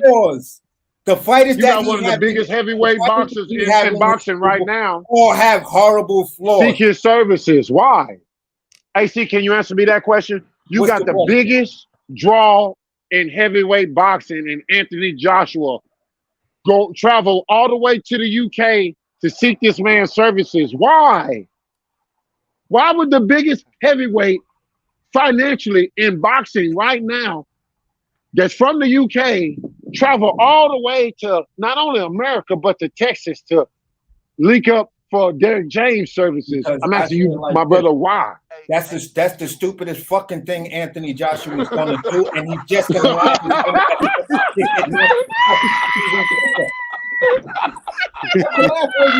Derrick James, everybody. Let me hear why you say that. Everybody in Derrick James' stable has flaws, from Errol Spence to Charlo to both Charlo. They're undefeated, my brother, and they're champions. That's why they all scared of every Blood fighter Crawford. has a flaw. Your favorite fighter got a flaw. Fuck out of here. Fuck that. AC, hey, fella, let me ask AC this. AC, what fighter doesn't have a flaw, AC? Every fighter has a flaw. What are you talking about? But all of them has a flaw that can be and will be exposed by Terrence Boyd Crawford. That's why they all scared of the motherfucker. Bro, ain't nobody. Hold up, bro. We can't never go out without talking about Terrence Boyd Crawford every day. Come on, and don't bring ass bum ass. Don't bring ass. Don't bring up bum ass, Mr. I don't know, looking like motherfucking crazy ass Styles P out here. Don't bring that dude up, man. See, I get it now. This nigga is a bud buddy. Say Q. I ain't a bud buddy. I'm a boxing fan. You one Q. Hold up real I'm quick, a boxing fan. Because you say you think they scared of fucking Terrence Crawford, bro? What is your fucking problem? I ain't got a problem. I'm speaking of facts. You think Earl Spence? I'm a spin the block, but then I'm gonna crash my motherfucking. Hold up. So you seriously think Earl Spence and Jermell Charlo is scared of Terrence Crawford? As far as fearful, no. As far as taking that L, yes. Man, what's the difference? Hold up, the difference is I'm scared of a nigga because I'm just scared of him. All right, hold up. Let me counter that real quick. To take the loss because I might lose. I think it's time for the list to come back out, man. Okay, so look, hold up. So why if that was the case, Earl, I mean, I don't know how. No, you don't want to cook with me on this level because I don't know how true you don't want to do this with me on this level. Don't. We ready. We gonna pick you apart one at a time. No, you bud buddy material, my brother. No, I'm not bud buddy material. My ass, I'm a boxing fan. Hold up, Dion. Don't get on here and talk about you don't want to go say I ain't the one. I'm the right one. But let me tell you this real quick. When you get on here and say asinine things like they fearful of him inside the square circle, bro, that don't make no fucking sense. Then why do we got to fight? Hold up. Because when I look at hold on real quick, let me finish my point. You're just gonna start to ramble. Let me finish my point. Let me say this. Let me finish my point real quick. I feel. Hold up real quick. Let me finish my point real quick. Now, when I look at Terrence Crawford's resume, and I look at Earl Spence and Jermell Charlo resume. Oh. If you telling me See, by you're looking about at to the say some dumb resumes, shit, bro. they are Please don't say scared that. to get in the ring. Don't speak about resume when one man is 3-division champion. What you mean don't speak up on resume? What can we go off of, my brother, if we don't go off resume? So who the fuck he beat and he all of that? Fucking matter. What can we go off of if we don't go off resume? Hey, why your man still a free agent then? Wow. Y'all Earl-sexuals? Hey, why your man still a free agent? Hey, we boxing fans, man. AC, you see the shit I gotta go through, bro? Hey, AC. Hey, AC. AC. Why we gotta be Earl-sexuals? Why we can't be boxing fans? Why we can't be boxing fans? Because we not agree with your buddy assessment. Hell no, money. He sound like a Philadelphia. He sound like I'm a boxing fan too. So what you mean? Okay, so as boxing, hold on. Where you from? You from Philadelphia, my brother? Let me say this. As boxing fans, I'm gonna say this to the panel. As a boxing fan, this is my belief about the Errol Spence and Bud Crawford. I believe, and I hold this dear to my heart, Errol Spence best chance and his quickest chance and an easy route for him to have become undisputed was to hop on Bud as soon as Bud first got up there because he wasn't used to that weight. Errol came down. You saying that even though Bud had, they said Bud had opportunity to fight for the Let me finish. Let me finish. And they chose another route. Errol was a bigger fighter. He came down to 146. Him at that point was a clear and direct A-side to the guy just coming up, regardless of how many belts and accomplishments the guy coming up has. He could have done the same thing at that time. Nobody would have had. But AC, you got this B-side, not accepting that he's the B-side, though. He could have put a rehydration clause, which nobody would have had any fuckery with. Which nobody would have had any fuckery with at that time. This way, it guarantees. This way. It gives him an advantage. He beats the shit out of Bud, takes Bud WBO belt. He gonna beat the shit out of Bud regardless. It don't matter. He's gonna beat him when they fight next. He gonna beat the fuck out of him. Doubt that. Every other fight would have been an in-house fight. Dion, you on Dion Wonderland or something? We ain't going off no fucking ifs. It ain't happening, bro. Hey, Ayo, that's AC, bro. That's you getting on me. That's the man talking to you. AC Wonderland. No, it's just not Wonderland. I'm telling you what was real. Bro. He ain't never gonna beat the man now. He gonna get his shit. All right, fam. I ain't even finna say, bro. You just talk for 2 fucking minutes, bro. AC, hold on, y'all. AC, you gotta let him make his points, bro. They let him make your points. Let him make his point. Go ahead. God damn. That's how you know the nigga from the Midwest like Terrence Crawford, because damn niggas don't let niggas get a word in. You sit up here and fucking talk about it would have been his best. I'm from Brooklyn, New York. Man, okay, congratulations, nigga. Look, you sit up here talk about it would have been his best shot. See, that's disregarding Terrence Crawford now, fam. Because Terrence Crawford, God damn, can I finish, nigga? Yeah, finish. That's disregarding Terrence Crawford and how much of a great fighter he is. Nigga, Terrence Crawford was already past that weight at 140. He was ready to go to 147. That wouldn't have been no Earl best shot. Terrence Crawford would have been who the fuck he was when Earl fought him, fam. So stop disregarding Terrence Crawford talking about that was Earl best shot to get him when he first came up. No, the fuck it wasn't. Because Terrence Crawford was that goddamn good when he came to 147. But now he ain't. Ayo. Just like you just said, he ain't did nothing. Off you. Shut that crazy shit up, man. Hold on, AC. He ain't did nothing, but now I'm disregarding his talent. You can't speak on both sides of the fence and think I'm gonna buy into that reality, bro. You gotta come to me with common sense. Go ahead, D. Go ahead, D. What he was saying, bro, I don't think he was disregarding Terrence Crawford. I was just thinking, basically on the up and up to Spence is like, we know Spence at that time, like when Bud came to the division, Spence might have been like 28 at that time, 29, fresh, and didn't have no car accident. That's what I wanted to see, and I think that's what he alluding to. Because Because I feel the same way. That wasn't what he was alluding to. Nah, I think he was alluding to that. I heard the nigga. The nigga said that was Earl's best chance to get him because Crawford was still small and he wasn't at one. That's what he said. Well, listen, now I'm saying like, yeah, he was getting acclimated to the weight because I feel the same way. I think shit, at least after the Benevidez fight, I think I had Spence a little bit above him before the Benevidez fight. I was like, yeah, he might get that nigga if they fight right now. It'd be a way better fight. But I think now that he acclimated to the weight, I don't know if it's that much closer. I mean, it's still gonna be a good fight though, for sure. But I just think that's what he's saying. Crawford came up here. Hold up. Now, look. Let me talk my shit for Terrence Crawford. Terrence Crawford came up to the fucking division in his first goddamn fight and won a goddamn title. So don't sit up here and fucking tell me that this nigga wasn't who he is. Terrence Crawford has been who he was since 135, bro. The nigga has been who he was. It ain't no best shot to get at the nigga. The nigga was he was ready to go to 147.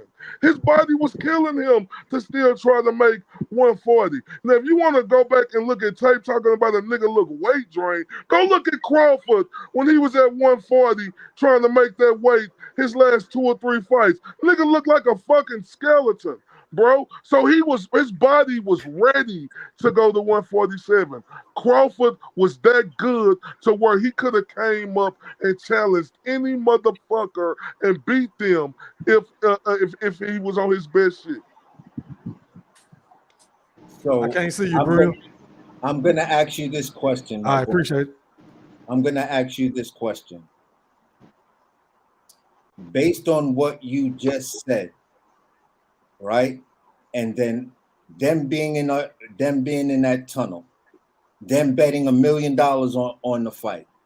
Bob telling them your best bet is to stay as far away from this man as possible. Bob Arum right there, they can make the fight. Bud says, then I'm gonna have to call him. Bud says, I want to fight you. Why would you say, why would I not take the easy route and fight Sean Porter? Sean Porter got a belt. I'm the motherfucker right in front of you. I'm the light in the ass nigga. I'm all of that you just said maybe 15 or half an hour earlier. I'm right in your motherfucking face. We about to square off because you're talking to the homie. Like but we know when we look at the resume who took the easy route though. We know who took the easy route though. I can bring you on. And look, I don't agree with what he said, but when we look at the resume, we know who took the easy route. Turn it off. I agree with you. I criticized Earl when he did that, right? He deserved criticism. Okay, so as boxing fans, no, but that don't mean that was his best shot to get Crawford because that's just because in my opinion, that doesn't have to be your opinion, and you don't. Let me give you my opinion. Because we have the right to disagree. That's true. No, but let me give you in my opinion. Okay, nigga, Crawford was at his fucking peak when he came to 147. He was at the peak of his fucking career. That's when Crawford was the most fucking dangerous. So you saying they purposely ducked the man? No, I ain't gonna say they. Listen, I'm gonna tell you like this. What are you saying? Look, I criticized Earl for that. I told him he shouldn't have said that shit. But if we speaking on business sense, they had all the fights on the PBC. Earl could get this belt, that belt, and that belt. Why would you try to do cross promotions when you got everything on this side? I'm just going on business side. If the business of boxing for you is to become undisputed because that is the biggest paycheck, that is the highest accolade, that's when you get them crazy ass punches and all of that. All right, so let me ask you this. The business side of it, it's different than having one belt and then being unified and then being undisputed. So let me ask you this. So when the opportunity was finally right there, when nobody was in the way, why Crawford go fight David Benevidez? And I want you to talk about that. Because see, one thing hold up real quick, hold up, let me finish. One thing I seen you do, This whole time we was talking, you will bring up everything that Earl said, everything that Earl did. I want you to talk to us now when the fight was finally fucking right there. Terrence Crawford blindsided everybody. Well, Did that's you not a blind side. did you You wanna know? criticize Crawford when he did that? Hold that thought, AC. AC, answer him, and then I'm gonna go to Brim, and then I'm gonna go to Dre. Go ahead, AC. Just two things for me. Was blindside? Let's talk about real blindsidedness, and I'm gonna keep it short. What's blindsided is my fucking advisor saying, "I'm not letting no one touch this fight," and $25 million being snatched from me. That's blindsided. As far as Terrence Bud Crawford, are you serious? Can you seriously say that, my brother? Brother, let me finish cooking, please. Go ahead, please, because I'm serious. But as far as everything concerning Terrence Bud Crawford, he came out and said on multiple interviews, which none of the information that he said was disputed by any other parties as being false or anything else when he spoke about the negotiations. In October, I believe it was the middle of October, around the middle of October, Errol Spence tweets. Oh, excuses for Crawford, but you want to get on fighting. Earl Again, I said Bud Crawford on multiple interviews came out from his own mouth. From his own mouth. So if there's anything you want to question about Bud, those interviews are there. You can watch them. I'm going to speak on what you saying. He got up and walked away from the fight. Why he fought Avanesian. He had expressed in those interviews that he had spoke with BLK Prime when they first came to him, but he told them that he had a prior commitment because he's trying to make the Errol Spence fight. Errol Spence then comes out in October and then tweets, "I'm fighting November 19th with or without Bud Crawford." Then on November 2nd, he tweets, "I'm fighting someone else, so is he, but mine is not a tune-up." So if you're fighting on November 19th with or without Terrence Bud Crawford, are you or are you not in negotiations with two people while Bud Crawford was only negotiating with you? That's not true. That's not true, brother, because he said it himself that he was talking to BLK Prime way in the summertime. The problem is it didn't matter that he talked with them. The thing is he kept that to himself, and them folks got blindsided, brother. You can't bring a lot of that. And both David Avanesian, BLK Prime, and both David Avanesian. Come on, man. And everyone involved. They got blindsided, bro. They didn't have no idea they was negotiating with them. All of them said that fight took 2 weeks to put together. When they introduced it to Bud, it was 2 weeks. So at the end of the day, my friend, if there's more than one people that's saying that were in the room, who the fuck are any one of us on this panel right now who are not in the room to question that? And then on top of that, we're just gonna. What you mean? You taking over the fact that you taking the fun out the conversation, man. Can I ask you a question? You trying to silence somebody out? You don't. Let me get. You just did a whole bunch of speculating, and then but you don't like when the other side speculate the opposite of your opinion. So you just did a whole lot of speculation, buddy. So what are you talking about? What was speculation about? What you just said about everything that you just said, because what nothing you said was a fact. Nothing you said was a fact. You said Bud wasn't talking to BLK Prime or nobody else. That's a speculation by you. What speculation about that? You ain't listening. When you ask the fact that Bud said something different than what you saying right now. When you ask a question, bro, and you keep repeating yourself, that means you're not listening. So I'm wasting my time talking, bro. I'm not. I just let you talk. Hey man, let me do this. Let me go to Brim and then Drake, because they've been waiting for a minute. Brim, you live on the chat with E-Thriller in the Woodpack. Holler at me, man. What's popping, fam? What's good, man? I'm a little sad right now, but we're gonna move on. We're gonna talk this boxing shit. What's up, everybody? Oh, wait a minute. Hold on. Why are you sad, my brother? Because my team got their ass whooped, boy. UConn was on one tonight. Damn, they was shooting out lights. That's right. That's cool. Duke gone. Kansas gone. So Hey, hold on. If you don't mind me asking, Brian, what was the score? 88-63. We got our ass whooped. Go ahead. All right, yeah, you can enjoy that moment because I know you're gonna dog me out. That's cool. You always trolling me about the Lakers and my Cowboys and shit. Fuck the Cowboys. See, I don't hate the Lakers, but the Cowboys never that. Fuck them. They gonna always be bums. But all right, so I'm gonna try to cover as much because I know I jumped in a little late. When it comes to Tank and Ryan need to stop crying. They're going by IBF rules. It is what it is. Go in the ring, get knocked down. We can move on. Pause it. You said they're going by IBF rules? Yeah, that's what that is. The whole weight class is based off of IBF rules. How? That's what the way the weight clause is very similar to the IBF rules. He can still go over 146. He just can't do it till after the second weight. So are they? This might be a dumb question. Are they sanctioned in the fight? No, they're not. But they're based. But the weight clause is similar to what IBF rules are. Is there an article on that so I can read up on it? I'll find it for you and try to link it to you. But all right, it's all good. And so I mean, because I was holding judgment on it. I was first looking at it like, oh, that might be a little bit weak. But then when I got all the information, I'm like, Ryan, you crying a little bit. You signed the deal. It is what it is. Go into the fight, handle your business. Bottom line. I agree. All right. Now, when it comes to Crawford and Spence, couple things. Oh God. If June 17th is the actual date, there is some props that needs to go around.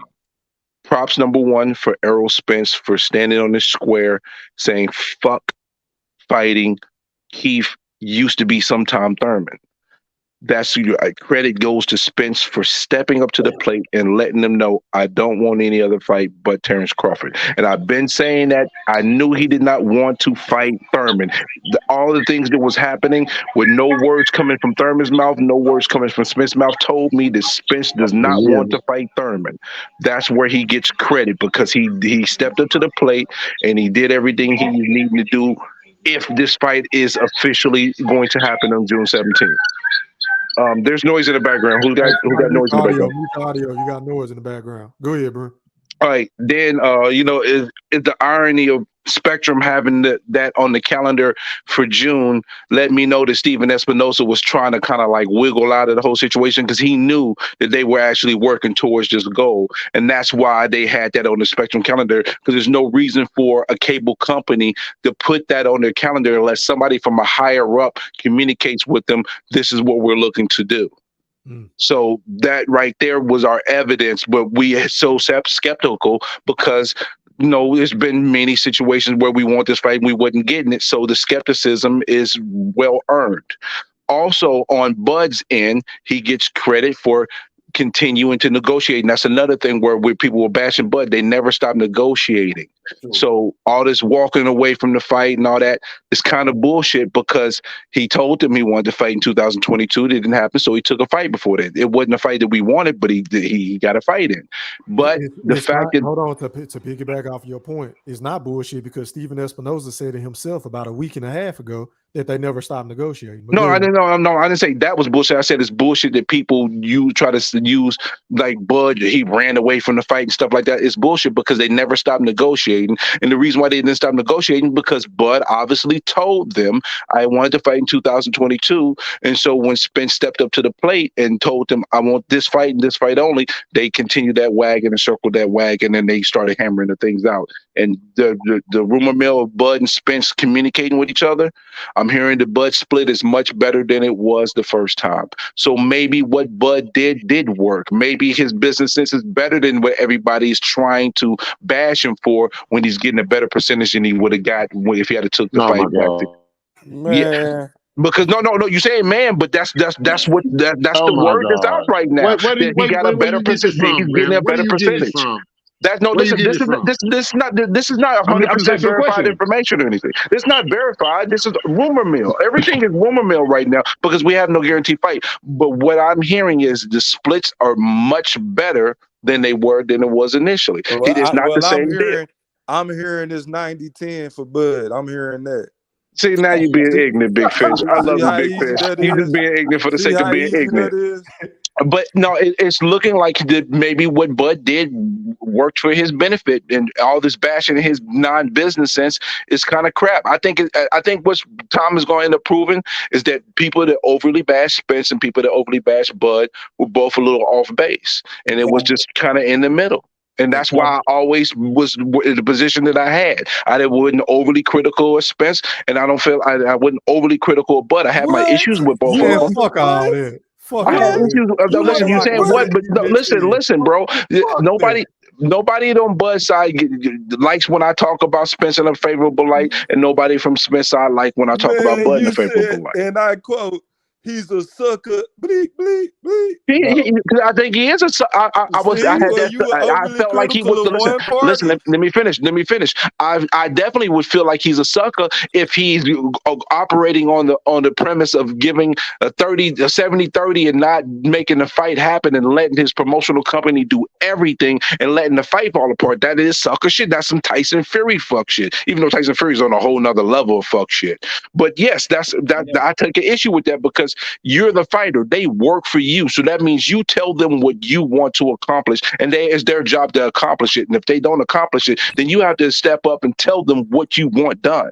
And I feel like that's what he's doing now. So the feelings that I had then before, they are dissipating, because if this fight comes into fruition for June, so he gets a salute. He gets a salute from me, because that means he was about his business and he got the fight that he really wanted, and it was Terrence Crawford, not Keith Thurman. So yes.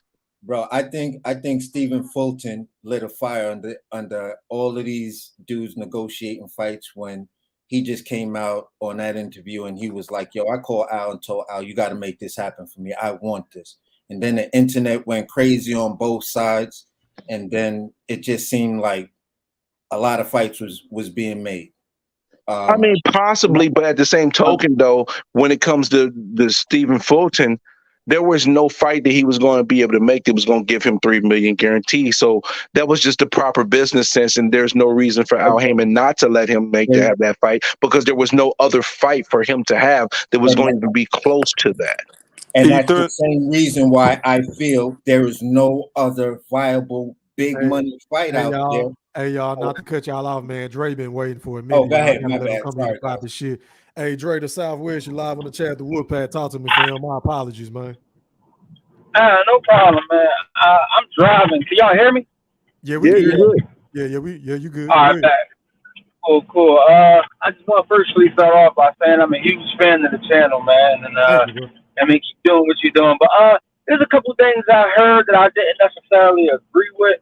One, I heard somebody say Shakur Stevenson hasn't done shit. Shakur Stevenson is a two-weight world champion who beat Jamel Herring and who beat Oscar Valdez. Valdez had knocked out Miguel Berchelt, who he was a huge underdog to lose to. He stopped him in emphatic fashion. So Shakur Stevenson has done illustrious things thus far in his career. That was one thing. The second thing, I heard IOTBA and AC, I believe. I agree with both of their points.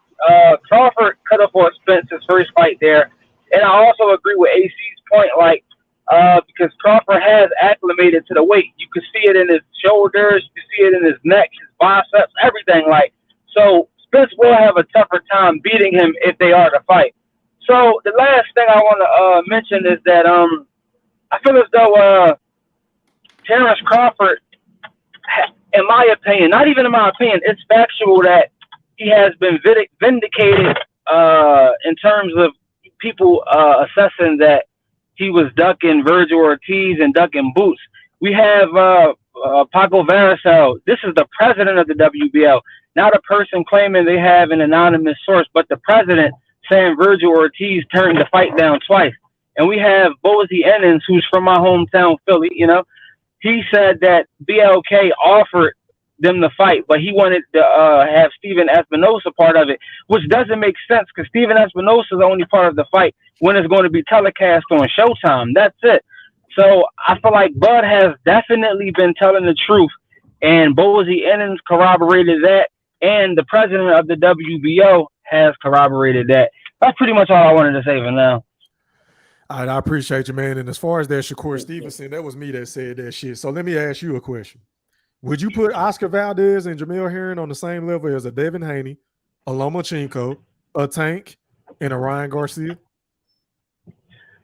I put Jamel Herring on the same level as Ryan Garcia, but now I wouldn't put him on a level as a Lomachenko or a Shakur. But to Devin Haney's credit, he's potentially going to fight Lomachenko. But now, to your point, now I wouldn't put them on the same level. I put Jamel Herring on the same level as Ryan Garcia, though, definitely. Okay, but what about Oscar? What about Oscar Valdez? Where would you rank him? Would you say he's better than any one of those fighters? That's a tough one. Because I don't really know how. Ain't none of them did shit because they ain't fought the best, which is those fighters that I just mentioned. That's why I said Shakur ain't did shit either. Oscar Valdez, he actually did fight like one of the best at 130 when he knocked out Miguel Berchelt. Let's not forget. But we see what his career has turned into, right? Did you see his last fight? Yeah, no doubt. But before then, he was a wrecking machine, though. Before then, going into that fight. And Oscar, he blitzed him, bro. And we know he was a huge underdog. Even his Mexican countrymen didn't believe he could do it. And he shocked us all and stopped him by putting him to sleep. So Oscar Valdez was a very good win, in my opinion. Agreed. And I don't really know. But whenever you ranking like the top guys at 135, I'm not going to put him in that. Of course, he's not in that weight class, but that's basically what I was trying to say. Like Devin Haney, Lomo, Tank, Shakur, they all kind of on the same level. They all hella talented, but they ain't now one of them that fought each other. Now Lomo and Haney is about to fight each other, so I would give them credit where credit is due, but that fight ain't happened yet. So that's why I said what I said. Not to take away from his achievements or nothing like that, but for these niggas to be walking around acting like they first ballot Hall of Famers, I don't agree with it. Yeah. So that's I'm with you 1,000% on that. But Shakur just got to 135. That's what I just said, Brilliant. Yeah. I just said that.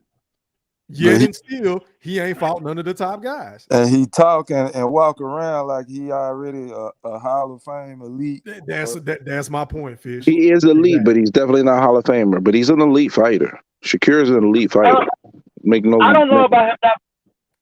I don't know about real quickly, right?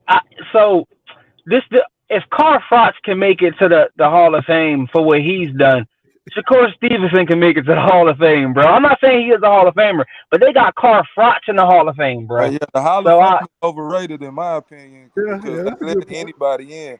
If Timothy Bradley going into the Hall of Fame, I'm not impressed.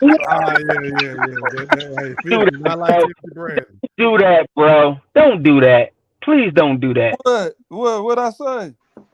But Bradley y'all say was Michael Garcia won't go to the Hall of Fame. Do I gotta tell y'all who Bradley beat? Are you serious, bro? Break it down for him, man. Break it down. Go ahead. Bradley beat a top of the line skill, a high level skill set in Junior Witter, the same Junior Witter that Ricky Hatton openly ducked. He beat an undefeated Lamont Peterson. A lot of people give Spence props for beating a Lamont Peterson who already got stopped at a lower weight by Lucas Matisse. But Bradley beat him when he was undefeated at 140 at his best weight. He also beat undefeated Devin Alexander. He beat a Juan Marquez who just got done knocking Pacquiao out. No disrespect, but stretching the man out. He beat Jesse Vargas, made it look easy. He beat Diego Chavez. I mean, Timothy Bradley is a Hall of Famer through and through, bro. I'm not impressed with no. A dramatic knockout of Pacquiao. Hey, when Marquez beat Pacquiao, Pacquiao was on the verge of stopping him. That dude was bleeding out of every hole that he had on his face. That was a hell of a punch that he got off on Pacquiao, but he was not a better fighter than Pacquiao. We all know that. So, Marquez was well past his prime when he fought Timothy Bradley. Come on, man. And nobody impressed with Jesse Vargas either. Devin Alexander, who is he? Because Devin Alexander, I heard of him, but I'm talking about as far as his career after he lost that fight, what he done afterwards. Nothing. Yeah, but Bradley beat him when he was undefeated, though. Bradley beat him when he was undefeated. That's what you guys are missing. Nah, well, that means he wasn't what you thought he was. That's what that means. No, it doesn't, because Alexander went on to beat Marcos McDonald after that. So name me Devin Alexander's best win. Same that you win. He beat Marcos Maidana. Yeah, the same one who beat the hell out of Broner after he beat. And gave Mayweather all he can handle. And he beat Lucas Matisse as well. Get the fuck out of here. Devin Alexander. Steve, you said he did what to Mayweather? He gave Mayweather all he can handle. The first fight, he gave Mayweather a great fight, bro. Come on, man. Mayweather won, but he gave him a great fight. I don't believe he was biting, kicking, tackling, hit, rabbit punching. Come on, that nigga wasn't even touching Floyd, bro. Oh boy, so Floyd didn't get hit at all, huh? Boy, come on, man. We gotta be real here, man. Make it seem like it was a close fight or something. The first fight was okay. So how did you score the first fight? 7-5 Mayweather. Hell no. 8-4. It was 8-4-7-5. It was not a blowout. Hey, I don't know how old y'all are, but when that fight really happened at real time, there were a lot of sports articles that was and shit like that was saying they felt that fight was a lot closer and Maidana should have won on decision or at least been a draw. That's why Mayweather gave him a rematch. That's literally exactly. It was not a blowout fight. It was a respectably close fight, man. He gave Mayweather a good fight, and the pretending he didn't is just like come on, say you being a homer right now. I love Mayweather in the ring, but you being a homer right now. That was a UFC fight that night, bro. Hit him with an arm bar. And we ain't even got to talk about the second fight. He made that second fight. He handled his business, but he did get drilled though. He just used his legs in the second fight. He got drilled though. He did get drilled though at the end of that round. Was that the fourth round? He got caught. It was like the second round, I think. He hit him with the overhand right. I thought it was like the fourth. Yeah, he got drilled on that. But the thing is, Mayweather got a hell of a chin though. You know, he timed his ass. Yeah, but Bradley's definitely a Hall of Famer, man. And and he beat Kendall Hope. Kendall Hope was I got the resume pulled. Yeah, Kendall Hope was a really good fighter. Man, he got a collection of C-level fighters on. No. Those see, man. Listen, see. The thing is, what we got to stop diminishing fighters so much. No, I don't have to do what you say. Okay. Well, you don't have to, but we should stop diminishing fighters because there is very, very few A fighters, and then a lot of the better fighters and the really good fighters are B class fighters. So anybody that's C+ to B- fighters are good fighters that can beat you on any night if you're not on top of your game. We gotta put respect on these guys that's getting in the ring. We gotta stop calling these guys tomato cans and all this when these guys are borderline the fighters who got an opportunity to fight for world championships because they were good enough to get to that point. Brimley, I have a question. Hey, before y'all go, I got a question, Brimley. What makes boxing different from football and basketball? A few things. So in football, they have B, C level, and A level teams, right? So if I point out the fact that the fucking Chicago Bears is an F level team, is that me hating or is that just pointing out the fact? I'm not disrespecting those players by telling them what they are. That's all I'm saying. You can you can disagree with my assessment. Like scouts have different grades for different players. Some people that have Deion Sanders as an A+, some will have him as an A- in the combine. So just because my ranking system is different from yours doesn't mean that I'm hating or I'm being disrespectful. I see something different than you see. That's what. True story, big pitch. But sometimes you'll make a B- fighter or a D fighter just because they didn't go on to be world. You're trying to read my mind. You're trying to read my mind. Look, you disrespect Devin Alexander. You basically said Devin Alexander was a bum when he was nowhere near a bum. Nowhere near a bum. Nowhere near. He was a quality fighter. I didn't call him a bum. I didn't say bum. So you say he was a B level fighter? No, he said a C-. He was calling. He was most fighters with a bum. But most fighters are B's and C's. That's what your mind went to, bro. I didn't call anybody a bum. I look at it like this. Well, let's pull up his resume. Let's do that. We can get down to the nitty gritty. This is his resume right here. Can y'all see it? Yeah. So he was 27-7 with 14 KOs. He got knocked out one time, had one draw. Let's see. He fought Ivan Redcash. His face looked like he lost his last 3 crash to his dummy. Victor Ortiz, there was I guess a majority decision or a draw or some shit. Majority draw. Okay. He lost to some guy named Aaron Martinez. I don't know who that is. He lost to Amir Khan. He lost to Sean Porter. I remember that fight. Yeah, I remember that fight too. Let's see. He beat Marcos McDonough, to y'all point earlier. He beat Lucas Matisse, to y'all point earlier. He lost to Timothy Bradley. And all these other guys are wins, but I don't really know who the fuck they are. Oh, he fought Junior Witter was the one. He fought Chop Chop. Okay. But Corey Peterson. That's about it. That's a Friday night fights guy right there. Yeah, so Lucas Matisse and Maidana, very good name. I think Junior Witter's on there as well, right? Or am I? Who? Hey, fellas, I just look at it like this. Everybody Junior Witter right here. You're right. Everybody that's listed on their ranking system 1 to 3, you're an A or A minus fighter, depending on your performances. Everybody below that, from basically 4 to 10, you're all B plus and B level fighters. Anybody outside of 10, you're a C level fighter. You feel what I'm saying? That's my criteria. So anybody that you fight within the top 10, they're either A or B. When a guy shows that he's an elite guy, that's a guy who's,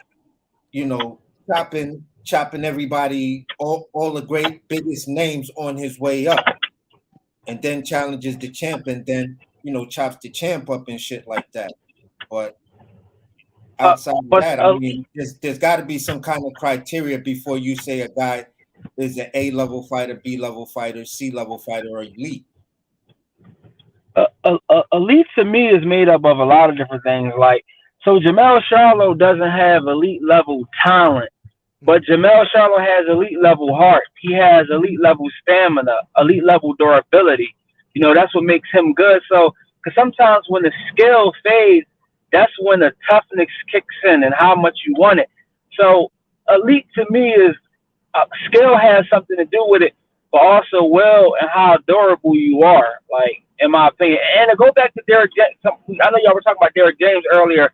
I do agree with AC. A lot of Derek James fighters don't know how to deal with movers. They really don't. Like, if you look at when Jamel fought Harrison in the first fight, he had no clue on what to do. And then when he fought Julian Jackson Jr., who he knocked out in the 7th round, to his credit, but before he knocked him out, Julian Jackson Jr. was boxing circles around Jamel. You talking about Big Charlo or Little Charlo?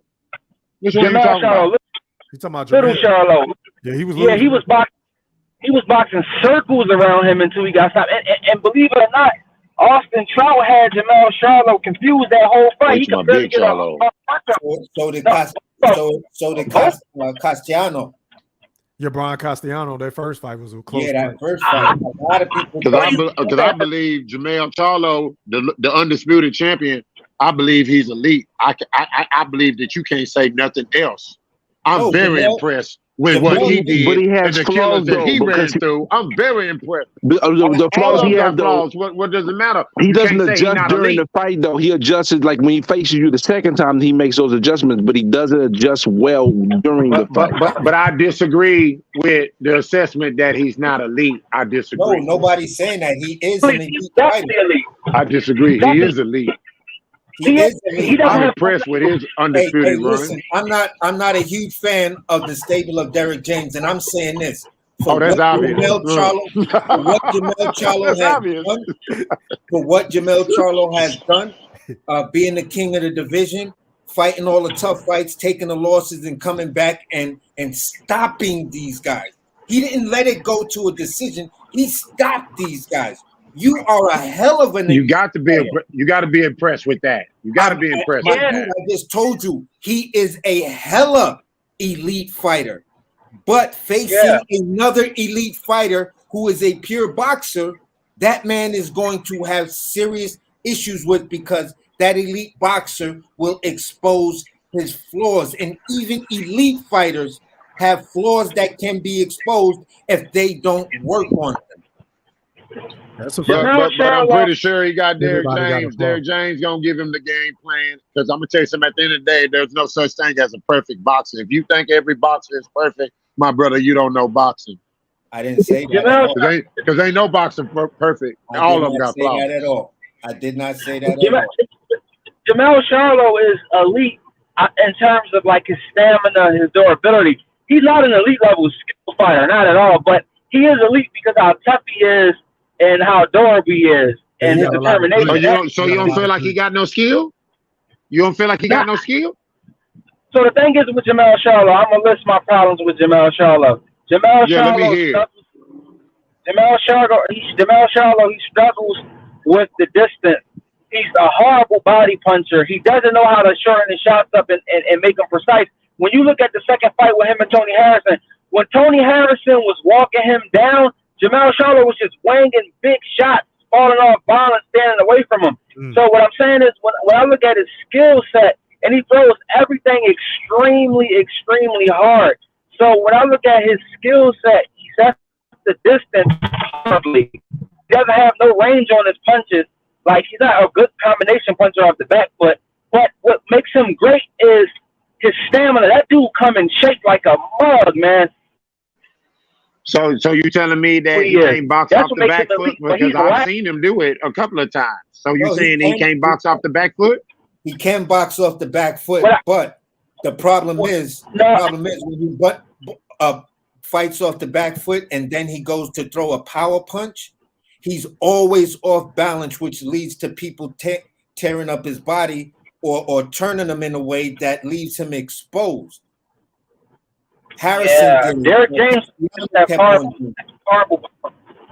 And like that's the thing Derrick James fighters have. They have that imbalance when they throw their power punches. It's like almost a weird ass lunge kind of thing that leaves them all off balance, that they all have to come back when they miss and throw a weird high guard and then look for the guy and try to pivot off that foot so that the opponent is only in front of them. They're devastating fighters when the opponent is directly in front of them. But if the guy can keep his head off the line and give different angles and movements, they're gonna have issues. They get stuck in a headlight like a deer, bro. Because he doesn't make good in-fight adjustments. So that's never. Hey, hold on. Who has done that to Earl Spence? Nobody. How many times does that happen to Charlo? Porter, Danny. Once. Ugas, the bottom. Okay, and then there was a decision on that. Who won the fight, though? Brother, yeah, everyone won the fight, but they was exposing those things. The results are in. Earl Spence Jr. is 28-0 with 3 titles. Jamel Charlo is undisputed champion. What are you talking? I don't be all of that, but still have flaws. And when a pure boxer come, he gonna fuck you up. Hey, let me tell Big Fish something real quick. The problem is, Big Fish, Earl Spence is a great fighter. I'll give you that. But the problem with Earl Spence is a lot of the styles he has looked good against have all been flat-footed fighters, bro. Like Lamont Peterson stood right in front of him. Ugas stood right in front of him. Danny Garcia flat-footed is all get out. When he got in there with Sean Porter hit him the most out of any opponent he's faced. Why? Because the level changed. Sean Porter got his ass kicked too, didn't he? No, he won by a narrow. He got his ass kicked. Big fish. He got his ass kicked. 2 things can be true. His point is a good point. All that moving Sean Porter did, the fleet of foot, he was getting his ass dinged on just like everybody else. What are you talking about? Man. And he I gotta actually a question. About? You do remember the question? You do remember one judge had Porter winning, right? That judge was fucking wrong. Did you have Porter up? Did you have Porter up? Did you have Porter up? Yes. You had Porter winning the fight. Well, luckily you're not a judge. It was a one-punch game. It was luckily you're not a judge in boxing. Without the knockdown, it was a draw, bro. No, hey man, can I tell something that I heard? The knockdown happened, Brimley. What are you talking about? I know, but I'm saying that's why I gave him the fight. But without the knockdown, it was a draw. Who won the fight, Brimley? Who did you have winning the fight? I gave the fight to Spence because Spence So did what he needed anything to do without that after challenge. that, anything after that don't matter. Spence won the fight. What are you talking about? That's He the way beat it goes down in he history. beat a fleet-footed boxer. Somebody y'all say that he struggles against. He beat him. So what are you talking about? He But they can beat weren't any fleet-footed. style you put in front of him. He hasn't even faced that Sean many Porter fleet-foot fighters, so Sean stop Porter it. don't have the movement. Sean Porter don't have the movement of Keith Thurman. Sean Porter don't have the movement of It don't Keith matter. Thurman Earl don't Spence have know no how to cut the fucking. ring. He'll He know how don't to have the deal with it. toughness of Sean Porter. So what do you mean? Everybody No has one, their flaws. one has the movement of Terrence Crawford, the best boxer in boxing. Keith Thurman would get destroyed if he get in the ring with Earl Spence because Now he he doesn't have will, because the that's Keith toughness. once upon a time Thurman. That's Keith. You know who won't get destroyed in the ring though? The person he about to fight. Oh, Crawford gonna we can't stop wait to you, bro. see. We gonna wait to see because boy, look at him. When Earl trunk him, we're gonna all come back here. One of us gonna be right. One of us gonna be wrong. I believe the Wright brothers gonna be right. First of all, the Wright brothers, as y'all usual, crashing planes all in the as ground. usual. Hey, Q. Y'all crashing As planes all in the usual. ground. Hey, Q, it's Not gonna be a lot of usual. us wrong, and then it's gonna be a lot of us right. We gonna have to figure out who is who. Yeah. Not to make any excuses, not to make any excuses, but do y'all think it's wise for Earl Spence to come off a 15 to 16-month layoff and fight Terrence Crawford? Some got Why it good, not? man. We can't keep playing that way. I gotta get a At this tune-up point, game. I don't care what they do, bro. Yeah, Man, I'm gonna tell you we something. past The that. man is confident in himself. He say he don't take tune-ups. He done Don't do proved tune-ups. that. Like I say, I'm rocking with him taking the fight next.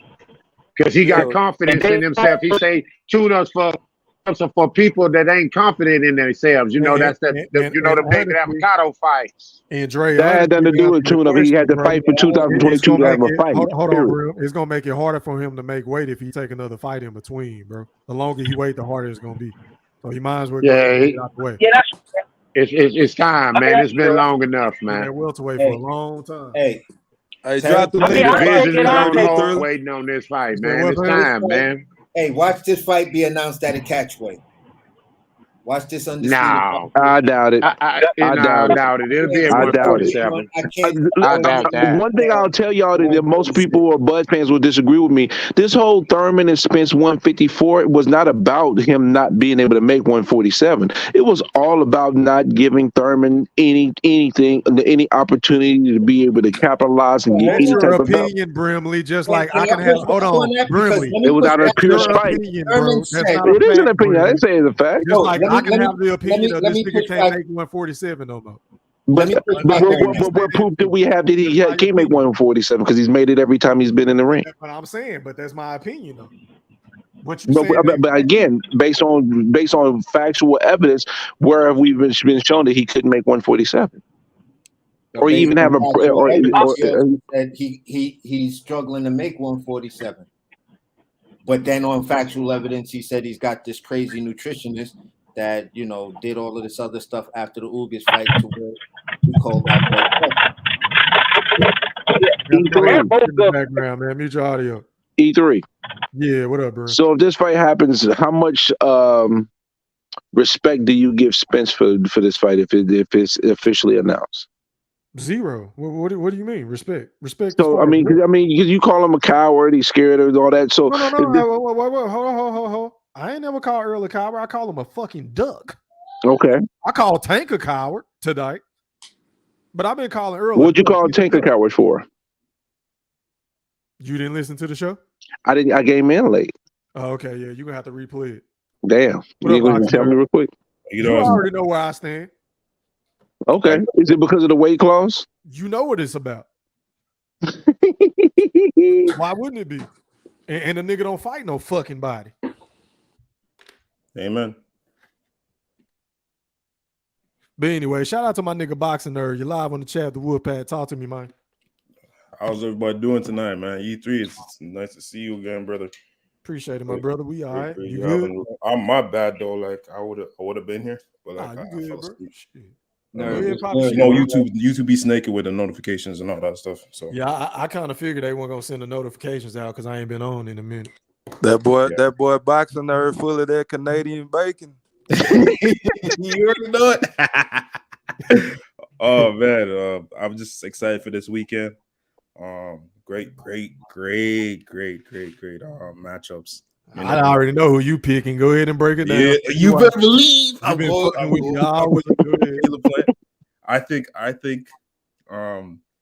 David has a lot of flaws, as we all know. He embodies the Mexican style, but none of the Mexican footwork or head movement. So that being said, he's a big, oversized 168 that walks around at 230, 240, oversized.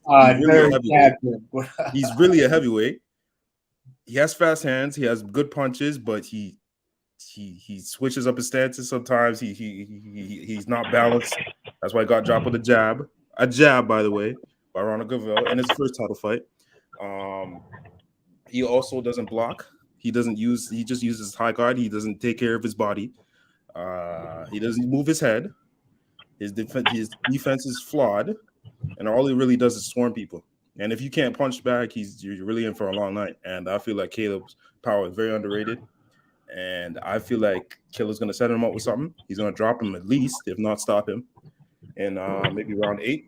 That's why David's trying to get him out before round 6, because I don't think his body's well prepared for this. All this overtraining that he's doing. He's really motivated. His body's not. I don't know. He was twitching a lot. He was moving a lot. He looked nervous at the press conferences. He looks emotionally not prepared. I don't think his dad is a good cornerman. He's reminding me of Tufim Senior. He's a little bit too emotionally invested in this fight. I don't think he's gonna give him any good corner advice, and I think David's gonna lose.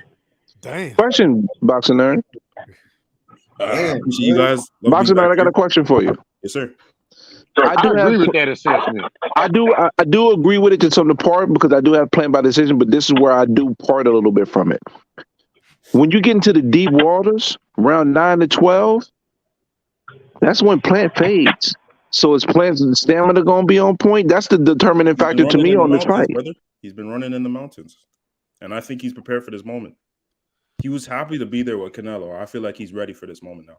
Brim, you're not impressed with the new trainer? You don't see the difference in Caleb Plant right now? You wasn't impressed with Caleb Plant? You don't like his trainer that he got now? I know his trainer's phenomenal, and I do think that Caleb Plant is showing him some improvements. But again, Benevidez is better than Durrell. Benevidez is a more powerful puncher than Durrell. He has his flaws. They both have flaws. He's not a problem. Everybody got flaws, bro. I know, but like David has a lot of them. Bro, the thing is, can't take up to that nobody has ever exposed. 190. The thing with Benevidez that y'all miss is he has elusive body defense. Dudes constantly try to go towards his body, but just like Floyd Mayweather, they had the Philly shell. He does something not like that, but it's similar to it. With his elbows, I know what you're talking about. He kind of leans back. Yeah, he leans back and just swipes his shit away and comes over the top and bang, bang, bang, and tags you. So, but you notice, though, nobody attack his body, though. Understand this is why he negates body attacks, because as soon as people try to go there, he shuts that shit down with that weird shit that he does. You feel but David, the one have to take forward to get one shot. That's not a good game plan. Stay away from his body. For Caleb, the one. Go ahead. Now, I was going to say that one of the issues that makes it kind of hard for me, even though I picked Plant, is that Plant has moments that he's susceptible to that overhand right, the way he lowers his guard, especially when he comes off of his jab. So it's like, it's going to be an interesting fight. I want to see the fight. I think it's going to be a good fight. But the reason why I got Plant, because I think he's very motivated, and I think he will have this tank to be able to last for the 12 rounds. I'm trying to bet $100. Hold on, y'all. Time out. You don't think David Benevidez is motivated? Yeah, I think he's motivated, but I think he's overly motivated. I think he's going to be emotional in the ring at some point. It's going to make mistakes. Saying that like it's going to go against him, but what if that works in his favor? It could. It definitely could. Canelo was overly emotional. Hold on. What if he on this Michael Jordan shit? or it's Kevin Durant shit where they use negative publicity to fuel them. What if that shit just pissing him off to where he gonna get in the ring and beat the fuck out of Caleb? We're talking about the same David that needs a phone to read out his thoughts and opinions on in a press conference. I don't think he has. Hey, man, what they got to do with him in the ring? Shit you saying sound cool, but none of that matters in the ring, bro. Talking about Canelo ducking fighters. How we gonna talk about Canelo ducking fighters when all these fighters he supposedly duck ain't fought no fucking body? That's facts. Can I ask something real quick? I don't understand how people can say Canelo ducked Benevidez when he fought Bivol and trying to fight Bivol again, who's way more skilled and accomplished than Benevidez. That doesn't even make any sense. Who said he ducked him?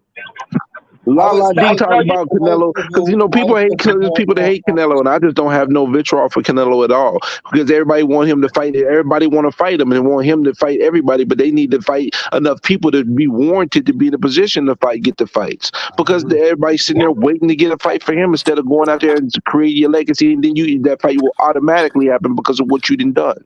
Bro, for me, if I'm a boxer, hold on, AC. AC, hold on, bro. We've been on this bitch for like 2 hours and 40 minutes, man. Let's wrap this show up. I gotta wake up early, bro. Closing thoughts. Go ahead out to AC, man. First of all, it was great being on the panel. This is probably my second time being on one of your lives, Thriller. Appreciate it, man. Salute to everybody and everything. Salute to Nerd coming on, pure tapping and everything. But we still fucks with you.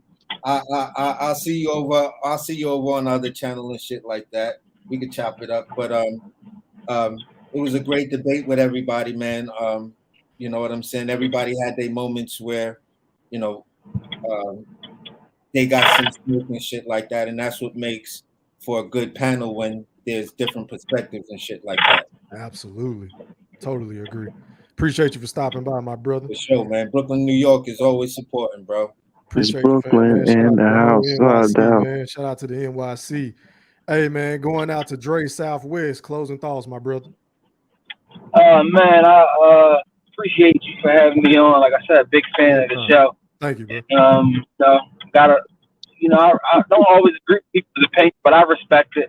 And I just want to close out with, shout out to Fulton, man. And he's going to show y'all how Philly dudes get it in. That's all I got, man. Appreciate you, man. All right, man. Going out to Boxing Nerd 101. Closing thoughts. That's my boy Dre. I didn't even realize what's going on, bro. Thanks C3 for having us on again. Yes, I appreciate you, brother. I need to be more on time. That's my fault. I can't be late for these sessions, man. Well, shit, I got to do more shows. Yeah, you better believe. MIA, man. Yeah, man. You have to be Triple H from his knee injury, his ACL, I think, his MCL, and just come back and just win undisputed one time. So, appreciate it.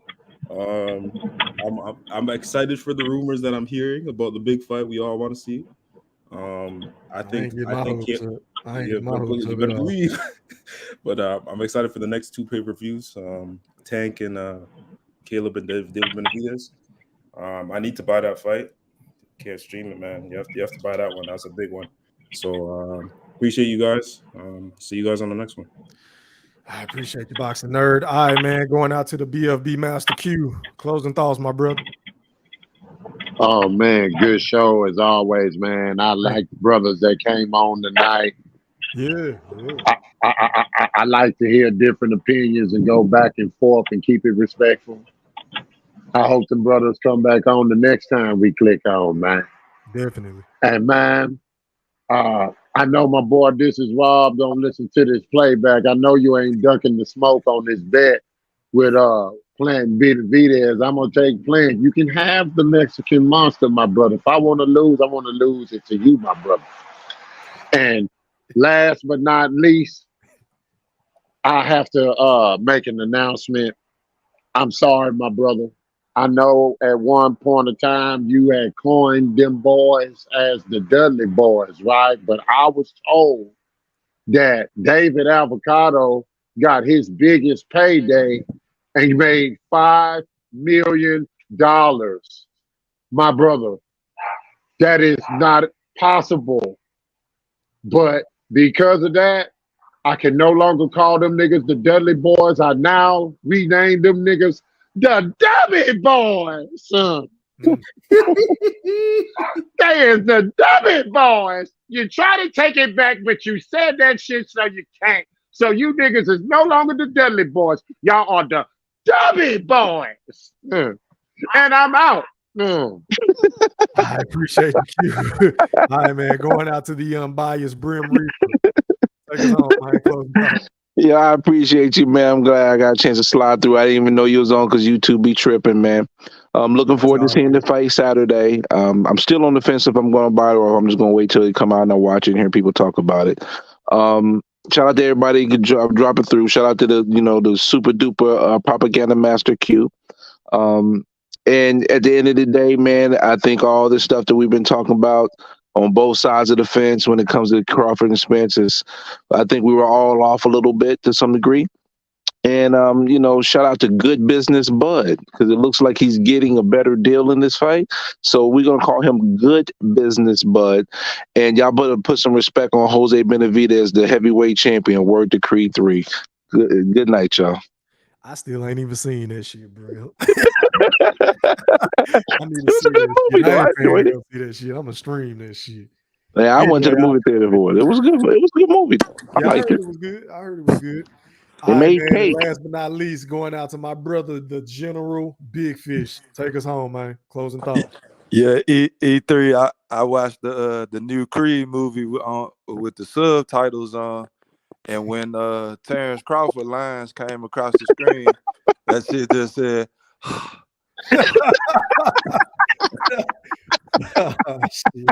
So if you going to see him in the movie, man, don't waste your dollars, man. Nah, you seen I ain't went to go see that shit yet. That shit been out for about 2 weeks now. I ain't went to go see that shit, man. Yeah, man. I seen his lips moving, and at the bottom it was just like, it said H, an M, and an M and an M. I'm like, man, that's so basically you saying that they gave that nigga the Vin Diesel treatment. That nigga man, like my boy IL say, the personality of a mustard seed. Oh man.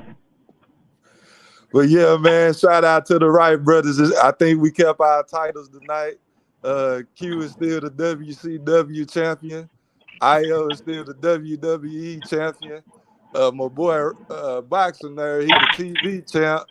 And I got the hardcore title still, man. So shout out to my Wright brothers, man.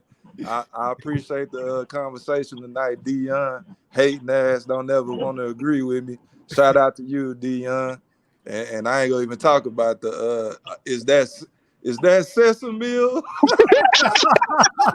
Yeah, all right. The wrong brothers always crashing planes in the buildings and shit. Y'all the right brothers before the Wright brothers, the ones that couldn't make the plane fly. Brimley, you my boy. I don't give a damn because two things for sure. Your record is still a perfect one.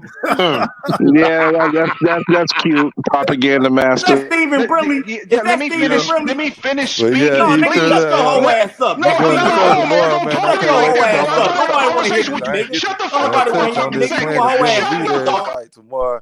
Man, I might have to put me a bet down with somebody with that Q begging for smoke, man. I'm gonna have to give me some smoke. But that's all I got tonight. Hey, Big Fish, I ain't get your pick though, bro, on that fight. Who you picking? Planet Benevidez? Man, I really don't know, man. I say Plant.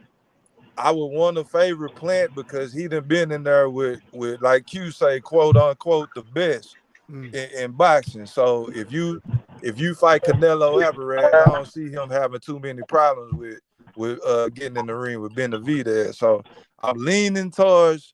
I might go with the upset, man, and go with Plant, but I ain't decided yet, man. I'm still unsure. But I want to take a bet. Already, man. Well, hey, shout out to everybody that pulled up on the panel in the Wolfpack, man. Shout out to everybody in the chat. Shout out to the Playback Gang. Shout out to everybody on social media. Shout out to everybody overseas. Shout out to my niggas on the East Coast, the West Coast, the Midwest, the North, the South. Until next time, we are gone. Holla. Yo, what's up? This is B-Hop. I'd like to say what's up, man. E-Thriller, the Black Mikasa. What's going on? This is the champ, the Hall of Famer. Respect, the undisputed. Are you not entertained? Are you not entertained? Is this not why you are here? The Black Picasso cleaning up the sport of boxing, speaking facts over the gossip. Haters all up in the comments. I ain't here to be liked, but smash that like and noti button. We don't sugarcoat nothing, just healthy boxing discussions. Thriller, painting these pictures oh so vivid. Applying Duke, Coach K, that straight full court pressure. Only God could judge me, so tell these chumps ducking smoke. Remember one thing that the boxing guys don't like: ugly. Shut out Big Fish and everybody that joins the panel. For all my new supporters, sub to the channel. Like Floyd say, it's easy work. That bait jab with that left hook send them straight to sleep. Experts, we the experts. We never sugarcoat. Tune in to Black Picasso. Sit back, enjoy the show. Enjoy the show.